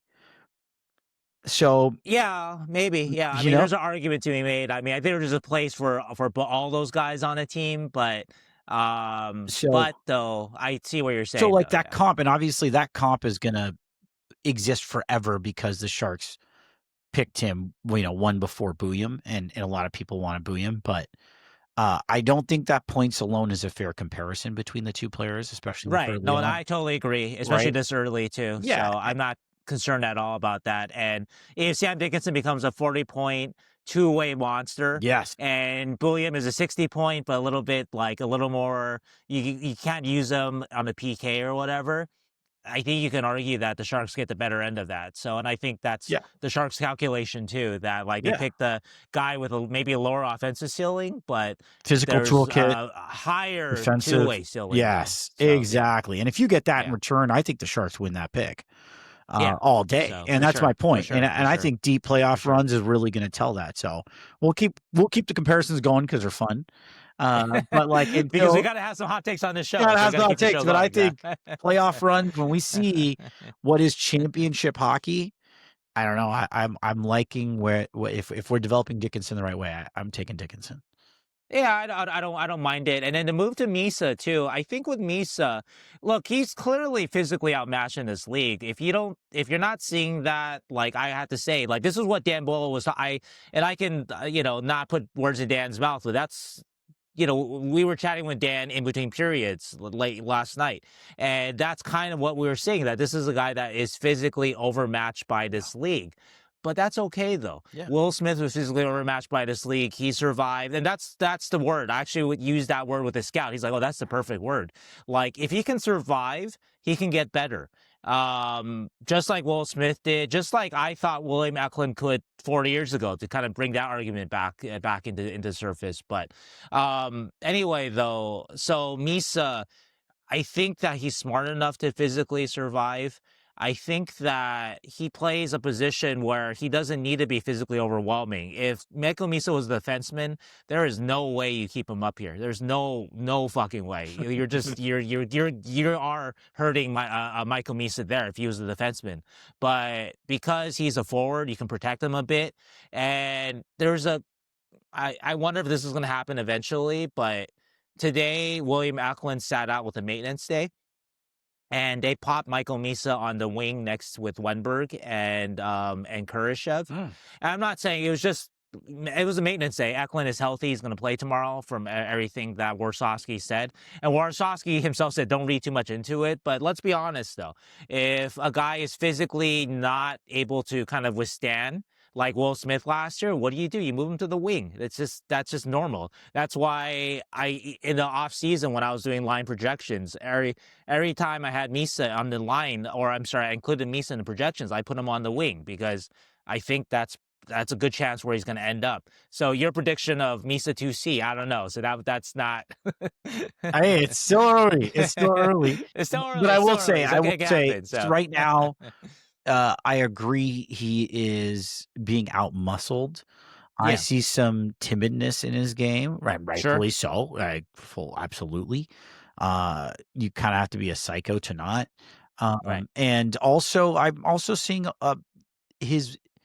He needs a bit of a motor. Like he needs to, energy levels need to come up a little bit, I think. And I think he'll get that. Like they just develop the Sharks are doing a good job sitting him out, limiting his minutes. I'm sure he's got a development plan off ice that is like getting him ready. But what I like about him and the reason you want Misa, and that I think that with all three of these prospects that we've talked about, from Dickinson to Misa and Askarov, what I like about Misa is, again, attitude, mental health, Sure. being able to take it in stride, but his timing. And we talked about his timing before. Sure. You look at his goal, you look at his assist, those are special plays. That goal may look like nothing. He timed it perfectly. He read the play, came in at the right moment. He said it he was in. asking for the puck the whole time. Yeah. He knows, like, that's hockey IQ. Yeah. That's knowing where the puck's going to be. Yeah. And even that pass, like, that is like a special pass. And you compared it to, we brought up the comparison between Will Smith. I forgot how long it took for Will Smith to get his first goal or his first It took him like 8 games or something like that, because I remember pestering Will, in Chicago, like 3-4 games of the season, like, hey, I had to ask, like, just sort of what's going on. Yeah. Because he wasn't at that point NHL ready. Yeah. He just wasn't. And the Sharks got a lot of flack online, fairly so. I mean, fairly so in the sense that, like, he did not look ready in the beginning, but I do think I do give the Sharks credit that I think the Sharks knew that they had a hyper intelligent player that would be able to figure it out to a level where season 1 with the Sharks with Will Smith was definitely not a loss. It was a gain. It was a good season overall for him. Even this season, right? Like, there's still some of the problems where, like, he is still sometimes physically overmatched, talking about Will Smith now. Yeah. But he's also, like you said, like, sneaky on the board. Sometimes he makes these great plays. You're like, wow, that's actually a really good play. And there's like these 2 trees around him, right? Trying to get him. Or that play you mentioned specifically, Celebrini on a hat trick against the Rangers. It's Artemi Panarin kind of stops checking, which is, I think, Artemi Panarin thing. But in the corner, though, he had, I think it was Gavrikov coming on him. Yeah. And Will's able to wait that moment before he hits, waits till, like, Macklin is ready for the one-timer. And that's NHL sort of, that's handling NHL pace in a way that I don't know if Will Smith would have been able to handle if he didn't have a year to kind of negotiate it and learn how to deal with it. And so I can see that happening with Michael Misa. And like I said, you agreed that I think Misa has looked better than Will Smith in the first 10 games. And let's not forget that Misa is coming into this a year younger than Will Smith last year. So yeah, very good point. And going back to Will Smith, and we were talking about this a little bit last night. Sometimes players like him go under the radar. I mean, Celebrini said this a lot when asked about him when joining the Sharks after he was drafted. It was like, what do you think about Will Smith? He's like, just look at his points. Like, he puts numbers up. And even this year, sometimes, like, I know plus minus, horrible stat in many ways, but there's many times when Will Smith's on the ice and he may not get the secondary, but it's the pass before that. And he's making plays happen and moving the puck out. He draws guys in well. Even look at the goal last night. Obviously Celebrini, great work, but he gives Will Smith gives Celebrini that pass behind the net, subtle short passes, and then slides backdoor very sneakily. That is hockey IQ. Yeah. That is incredibly intelligent. I agree. Opens up, like, he knows where to be on the ice, off the puck as well, really sneakily. He just has it. He has that IQ. So Will makes plays as good as Macklin. They just aren't as flashy because he's not like moving as fast usually. Yeah. And also this season he's made a couple plays, just like, to me, incredible plays. It's just they weren't finished. Yeah. By whoever he was passing to. So they don't make the highlight reel. But Will is just an incredibly smart player and up there with Macklin, I think, in the IQ, at least on the offensive end. And so, anyway, so I know there was also a lot of consternation about Will Smith early in the season, but I don't I mean, I think he's showing too that he's perfectly fine. And I think we talked earlier in the show about finding somebody to play off Macklin, to take the heat off of Macklin. It could still be Will Smith. It's just a matter of Will obviously still has to get faster and stronger and whatnot.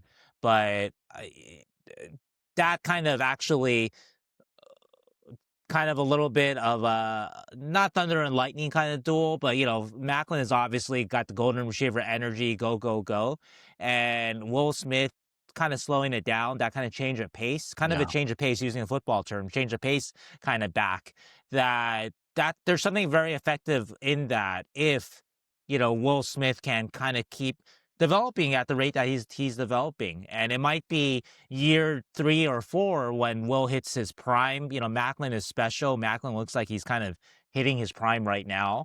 But when that happens, though, he could indeed be the guy that can take the heat off of Celebrini. Yeah. So just we'll see. Yeah, and we've talked about this before, but it'd be a good question. This is a good comment one for everyone too. Is if it's Will Smith and Macklin, and you could pick any player in the NHL, like winger, can't pick a center. Who would be the ideal person to play on that line? That's a good question. Yeah, I don't know. Yeah. My thoughts would go to like a Matthew Nyes, a Mason Marchment, like someone who's really good on the forecheck, got a little bit of size, and can win those battles so that they can dish the puck towards the middle of the ice or where these guys are going to be and pass well. The reason Matthew Nyes is such a special player is, and Jack has actually talked about him on one of his Jack Hahn. Yeah, Jack Hahn has talked about him before on one of his in the Hockey Tactics newsletter. So shout out Jack Hahn.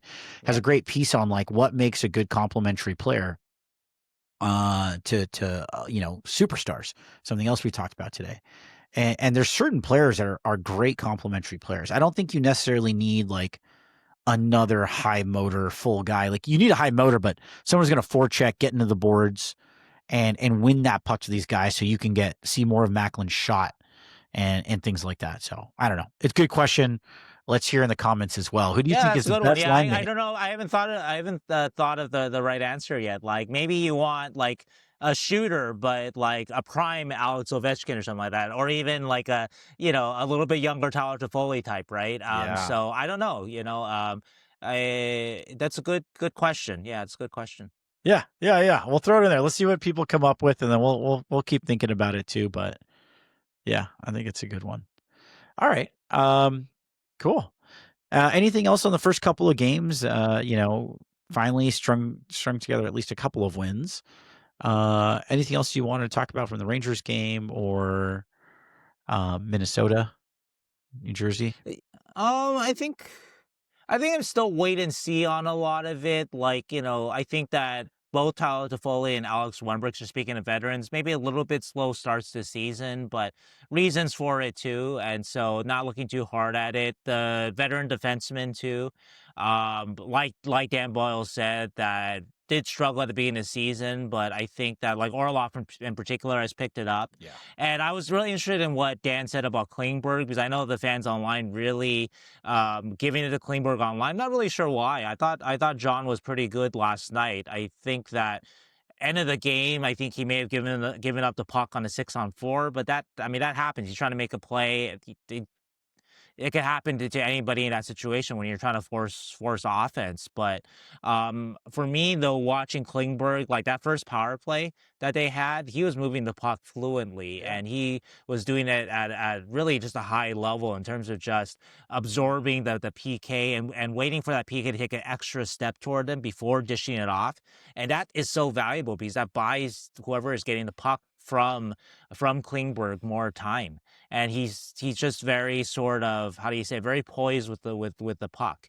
He doesn't panic with it because he's seen it. He's a guy that scored over his career like 300, 400 points. He's been a national level player for Sweden.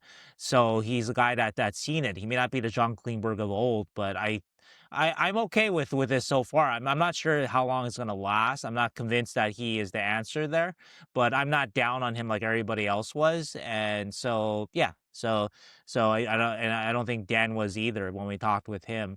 But waiting to see on that. Obviously, Nick Leddy's getting back to health, so we'll see what he's got. But I think the Sharks really do need these guys to be consistent and to be a level better than what the Sharks have had in previous years, and then you'll start to see kind of the more wins. And like you said, like you don't have to win every game. You can keep Misa and Dickinson around. You can lose a couple. I mean, let's and also get a high pick, but yeah. And let's also be fair, like a couple of goaltending mishaps and Sharks were close to 500 team. Yeah, no, that's fair. Like that's the D played amazing last night. Like people are mad on Klingberg. It's like we allowed 14 shots last night. Like he had something to do with that. Yeah, like what else do you want your D to do? Like they played great last night. Like team played great. Like 40 shots on. We were like, I was in the Kings post game, and it's like they were just like, dude, they were all over us. They had tons of energy. They were also Dennis and the Kings too. They were at the end of a road trip, and they had a very good road trip. They were tired. They were talking about that. 5-game road trip. Yeah, they were like, we were exhausted. Coach was even like, you know what? I'm not worried about it. So we're not even going to talk about this game. We won.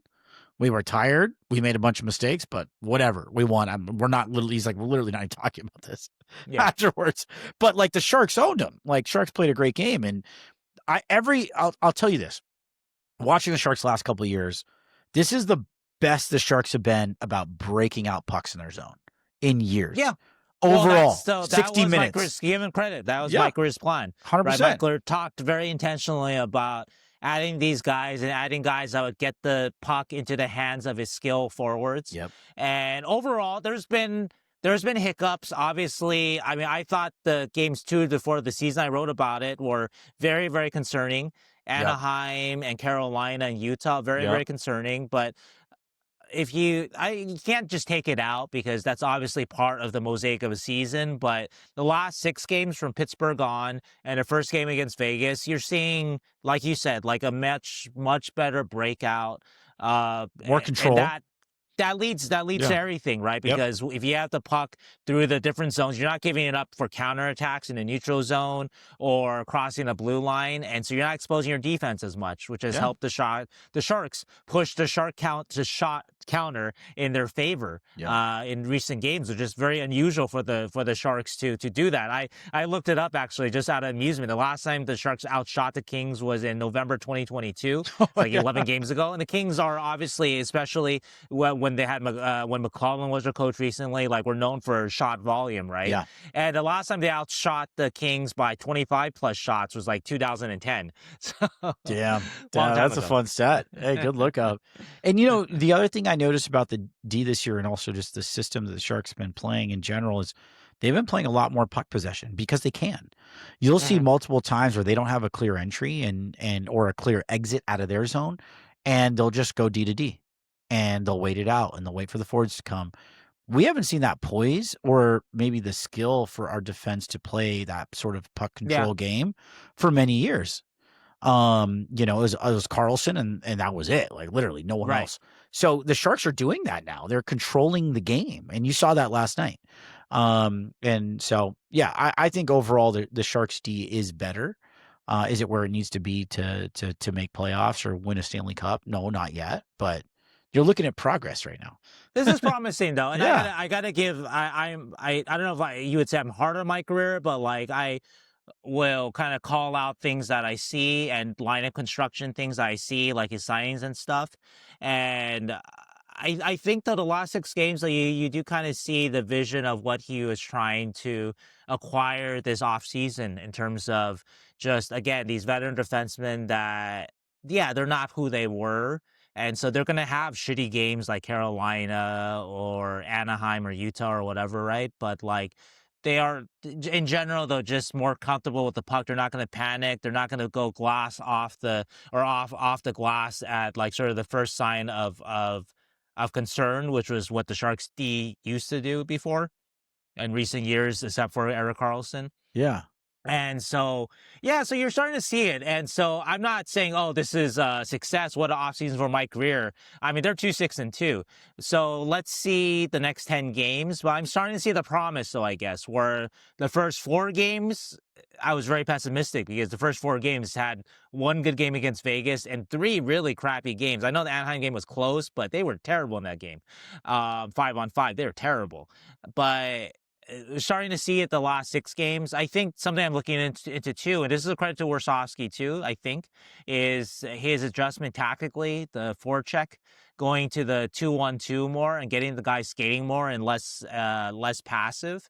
And I think that might have made a difference too. I've been talking to some of the guys about that, and so I'm trying to pull at it to kind of make a sense of, okay, is this real or is this just guys just saying nice things or whatever, right? But I can see though that there might be a difference there, and the credit I want to give to Warshawski there is that, and I've been critical about this, that I thought last year when they went to the 1-1-3 after the 4 Nations, I think it took too long to do that because from the time they traded Blackwood to the 4 Nations, they were awful, they were bad, and a lot of it was they were playing a more aggressive style, but they had lost some of they had lost Blackwood, they had lost the guy who can cover up their mistakes.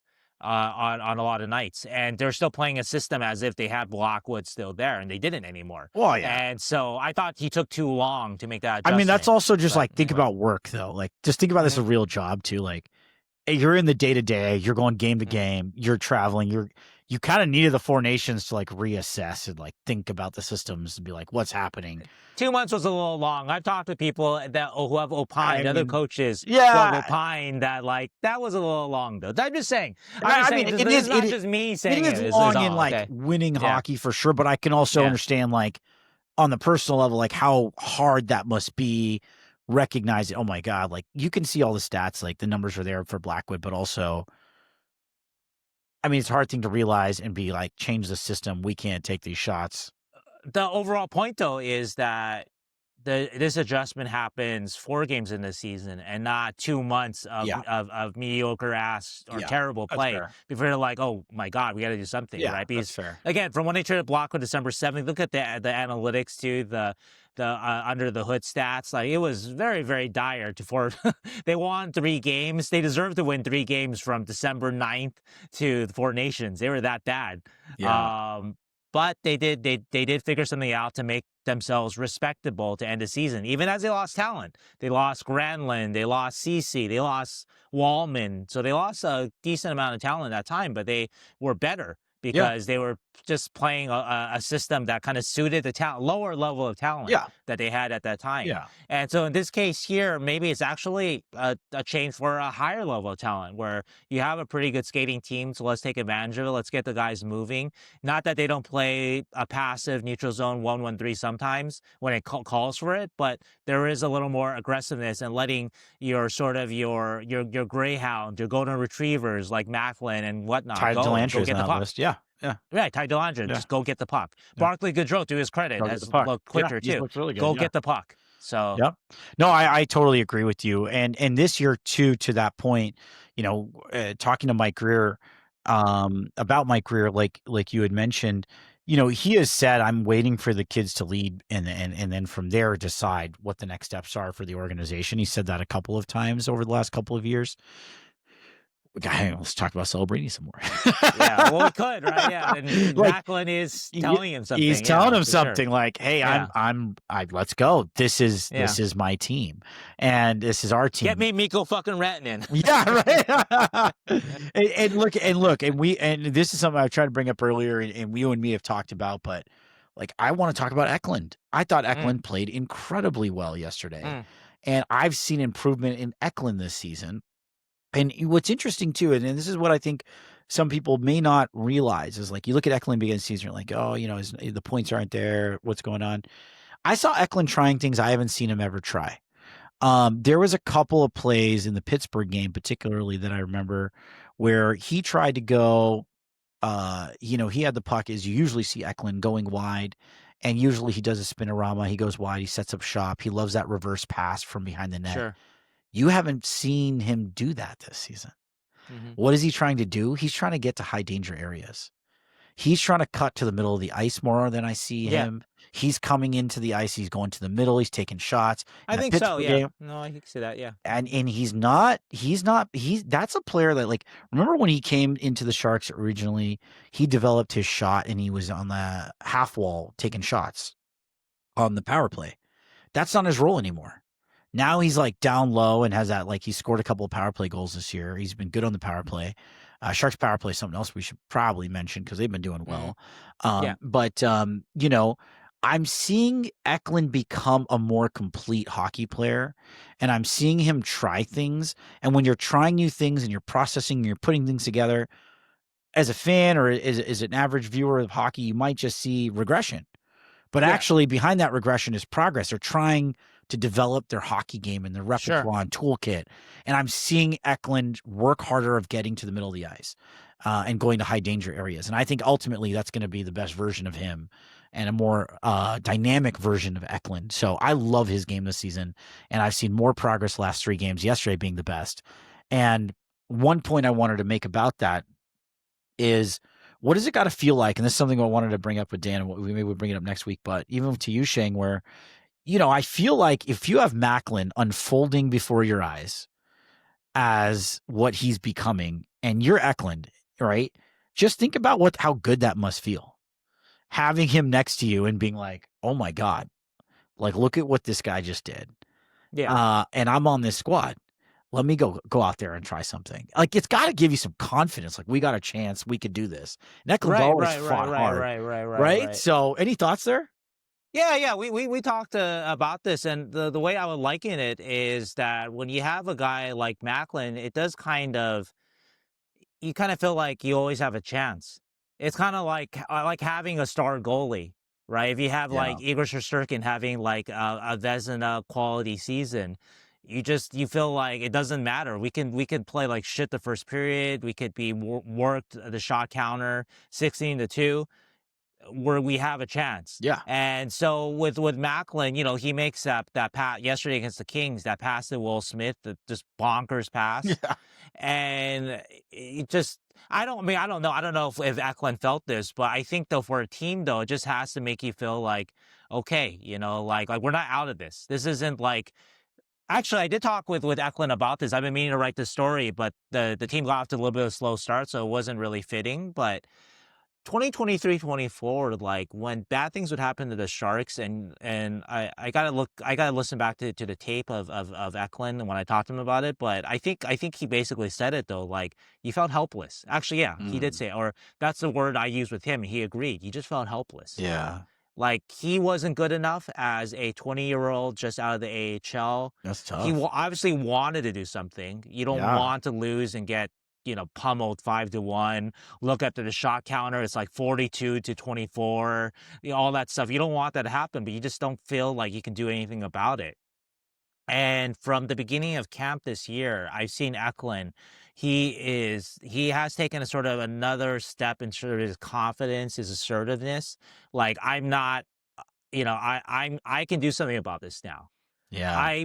He may not be Macklin. He doesn't need to be. He doesn't. But but he can do something about it now, which he couldn't do when he was 20 on that crap. He had no help around him because he had traded Erik Karlsson off. Like, he had no help around him. And so, or no game-changing help around him. Yeah. And so what is nice about what you see with Eklund the last couple of games or the last 4 or 5 games, is that, like, I think he's had that kind of, and Warsofsky described Eklund as being on a mission. He's described him with that kind of attitude since training camp. Yeah. But the first couple of games of the season, you're losing, you're also not putting up points, and so it's like, is it really, is my attitude change? Is that really impacting things or what? I don't know. I'm not, again, I don't know if this is what he's thinking, but I think it's good though that the things that you want to do, the change that you believe you can assert, starts to lead to points and wins. Yeah. Right. Yeah. And so it's kind of like a smaller scale of Macklin, which is, what we're all comparing everything to. But, Macklin is realizing I can do whatever the fuck I want on ice, pretty much, more or less. Yeah. But with Eklund, though, it's a degree of that too, where it's like what I'm doing is impacting things. going toward the middle more, Yes. drawing penalties and things like that, right?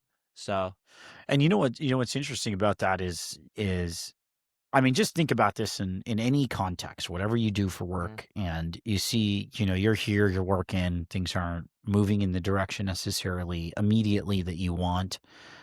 You feel like you don't have complete control over the situation as a 20-year-old, like he said, feeling helpless.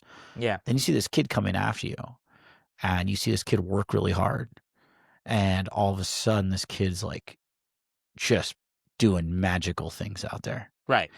And that's got to give you hope. And Todd Diamond, Eklund's agent, who was on the podcast a couple episodes ago, said something about him, and obviously knows him really well and personally. And he was like, he doesn't mind, and I'm sort of adapting what he said, but he said, Eklund doesn't mind being the superstar on the team. Yeah. And that's kind of like the Dickinson quote, where he wants to be a part of a winning hockey team. Yeah. No, you feel that with Eklund. You feel that with him. Yeah, he has no ego. Yeah. He's like, he wants to just win, and so I see a development of him, and I believe he kind of knows his role, his position, and what he needs to do to be better. And again, this just goes back to why I have so much faith in these other three. I really love the development team of this Sharks organization. I feel like there's been consistent progression with players, and again, if we talk game to game, you need to zoom out a little bit, and because there's things going on where people are trying things and developing and working on different habits, and I like Eklund's game right now. Yeah. I think to kind of close it off, that like in terms of like feeling good, like I think William Eklund is feeling for maybe like the first time in his career, maybe at the end of last season, that he can really change the course of games by himself.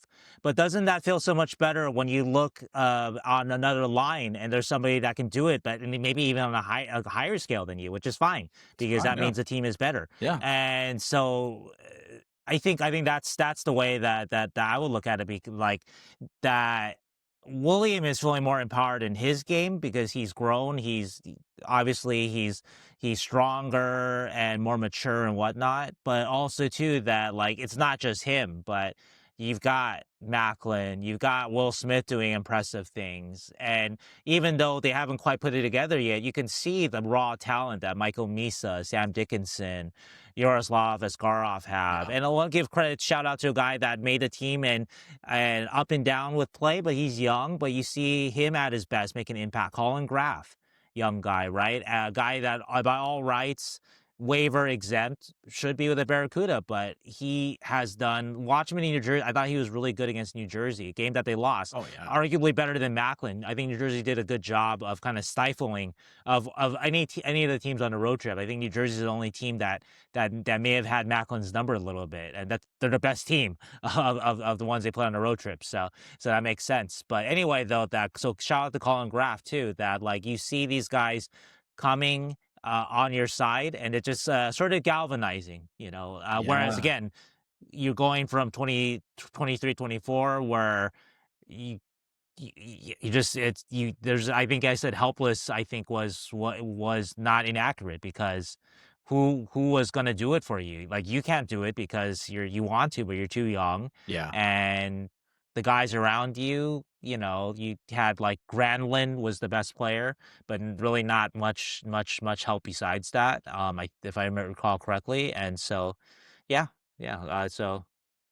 No, I'm with you. And just to talk a little bit more about Collin Graf, I mean, I'm seeing his ability to understand what it takes to be effective in the NHL. I've noticed his ability to body up against players. There's very few times that you'll see Collin Graf in a game where he's forechecking and that guy gets through him. It's a simple play in hockey. You body up. And it's crazy how often people let people fly by or do a cutback, and he'll just put his chest right in front of the cutback. And all of a sudden the guy stops into his chest. He's pinned the guy on the boards. Puck's not leaving the zone. He is bodying up this season. I've seen him very smartly know when to not make plays, dump in the puck, take the safe play. That's why he's here in the bottom Yeah. 6, because if he was doing stuff that he shouldn't be doing, he'd be with the Barracudas. So. Yeah, he is high probability hockey. He is calculating and reading the ice and being like, what's the highest probability play? And he takes higher probability plays more often than not, which is why he's in this lineup. And it makes me think. Oh, go ahead. Yeah, no, go ahead. Perfectly. No, we'll finish your thought. Yeah. Oh, that was it. That was it. Oh, okay.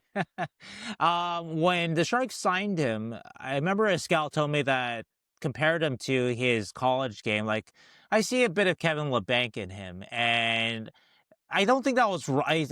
It sounds like sort of not flattering right now. But let's not forget that Kevin had 56 points, right? And like, he was a very talented offensive player. And so what the scout was trying to say was that, yeah, like, he's okay. He put up all these points. Collin Graf put up all these points in Quinnipiac. He's not doing that. He's not good enough to do that at NHL level. But if he hits his ceiling offensively in NHL, Yeah. he might be a 40, 50-point guy like Kevin was. And that's a compliment. But what Collin has done, which has gone against what that scout said, and what went against what I saw the first season with Collin, this is entirely Collin's credit, is that he has added layers to his game that are going to keep him in the league even without the points. And then when the points come, if he becomes that even a 30, 40-point guy with all these other like defensive play, like details that you mentioned, it's just going to be such a valuable player. And so that is, again, that's totally to Collin. That's the development staff of the Sharks too, to add this layer to his game and not be one of those guys that is like Kevin, to be honest, where just, I'm an offensive guy, I'm going to stick with that, and that's going to be my game. And I don't know if Kevin physically could have do what Graf is doing now. So in fairness to Kevin, but just want to give really more about giving Graf credit though for just the layers he's added to his game that other Sharks prospects, not just Kevin LeBanc, but Thomas Bordeleau down the line, right? A lot of these offensive guys, right? Daniil Gushin, a lot of it is physical, that they just aren't long enough, tall enough, whatever, to do it. But like, Collin has added these layers to his game, along with still every once in a while you see him make this really great pass or something. It's like, oh, he still got that. Yeah. He still got that. And so if you can kind of keep adding to both layers, the two ways of his game, gonna be a winning player, like you said, like Sam Dickinson, Willie Macklin, winning hockey sort of player. Yeah, he's just a smart hockey player. I mean, even his interviews, like, probably some of my favorite. I mean, you speak to him more.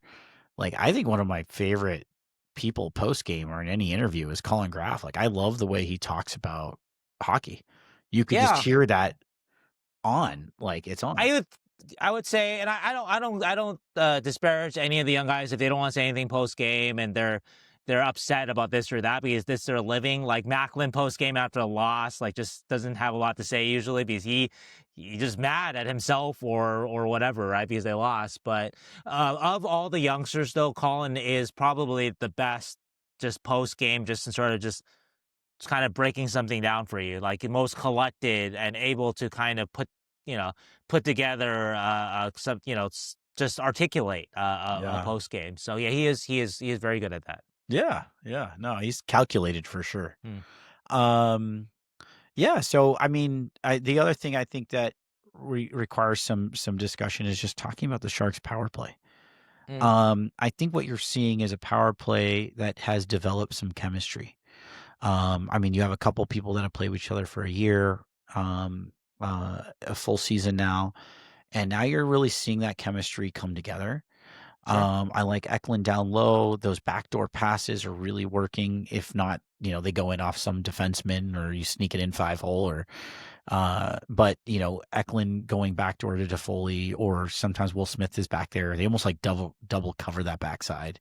And the dynamic of like having Macklin, they're obviously being able to, you'll see him move back to the point a little bit quite frequently in his vision and ability to pass, his head fakes, getting lanes. Yesterday in the 6-on-4, the amount of pucks that, he got on net on that 6-on-4 is impressive. Like, that's hard, guys. Like, getting pucks on net without like, Carlson skating backwards. Like he's doing that just on toe dragging and pulling the puck in or head fakes. And you're just seeing that power play come together. I think it's ranked 7th in the league right now. Yeah, it's been quite impressive. I think even let's not forget they've been switching Klingberg and Orlov, obviously, but I think both have been assets to the power play. Klingberg's more of a puck mover. Orlov is more of a shot threat on power play. I think that's his asset on it, but that's good too because the shot's going to be on net, so you got to be on it. And even though Toffoli hasn't quite got on track, Toffoli as the shooter on that, if he gets on track, you watch out. That probably is going to go to another level when his shots start hitting the twine. Yeah. So yeah, I think like you said, all these guys or the 4 forwards have been playing together for a while. You see that chemistry. I think the PP2 still needs some work, but we saw some problems with it yesterday. They have been struggling, I think, in terms of just establishing zone time. Those Wenberg and Skinner and Kurashev and Misa, depending on the construction who was playing, but just having trouble sort of establishing themselves in the zone and getting set.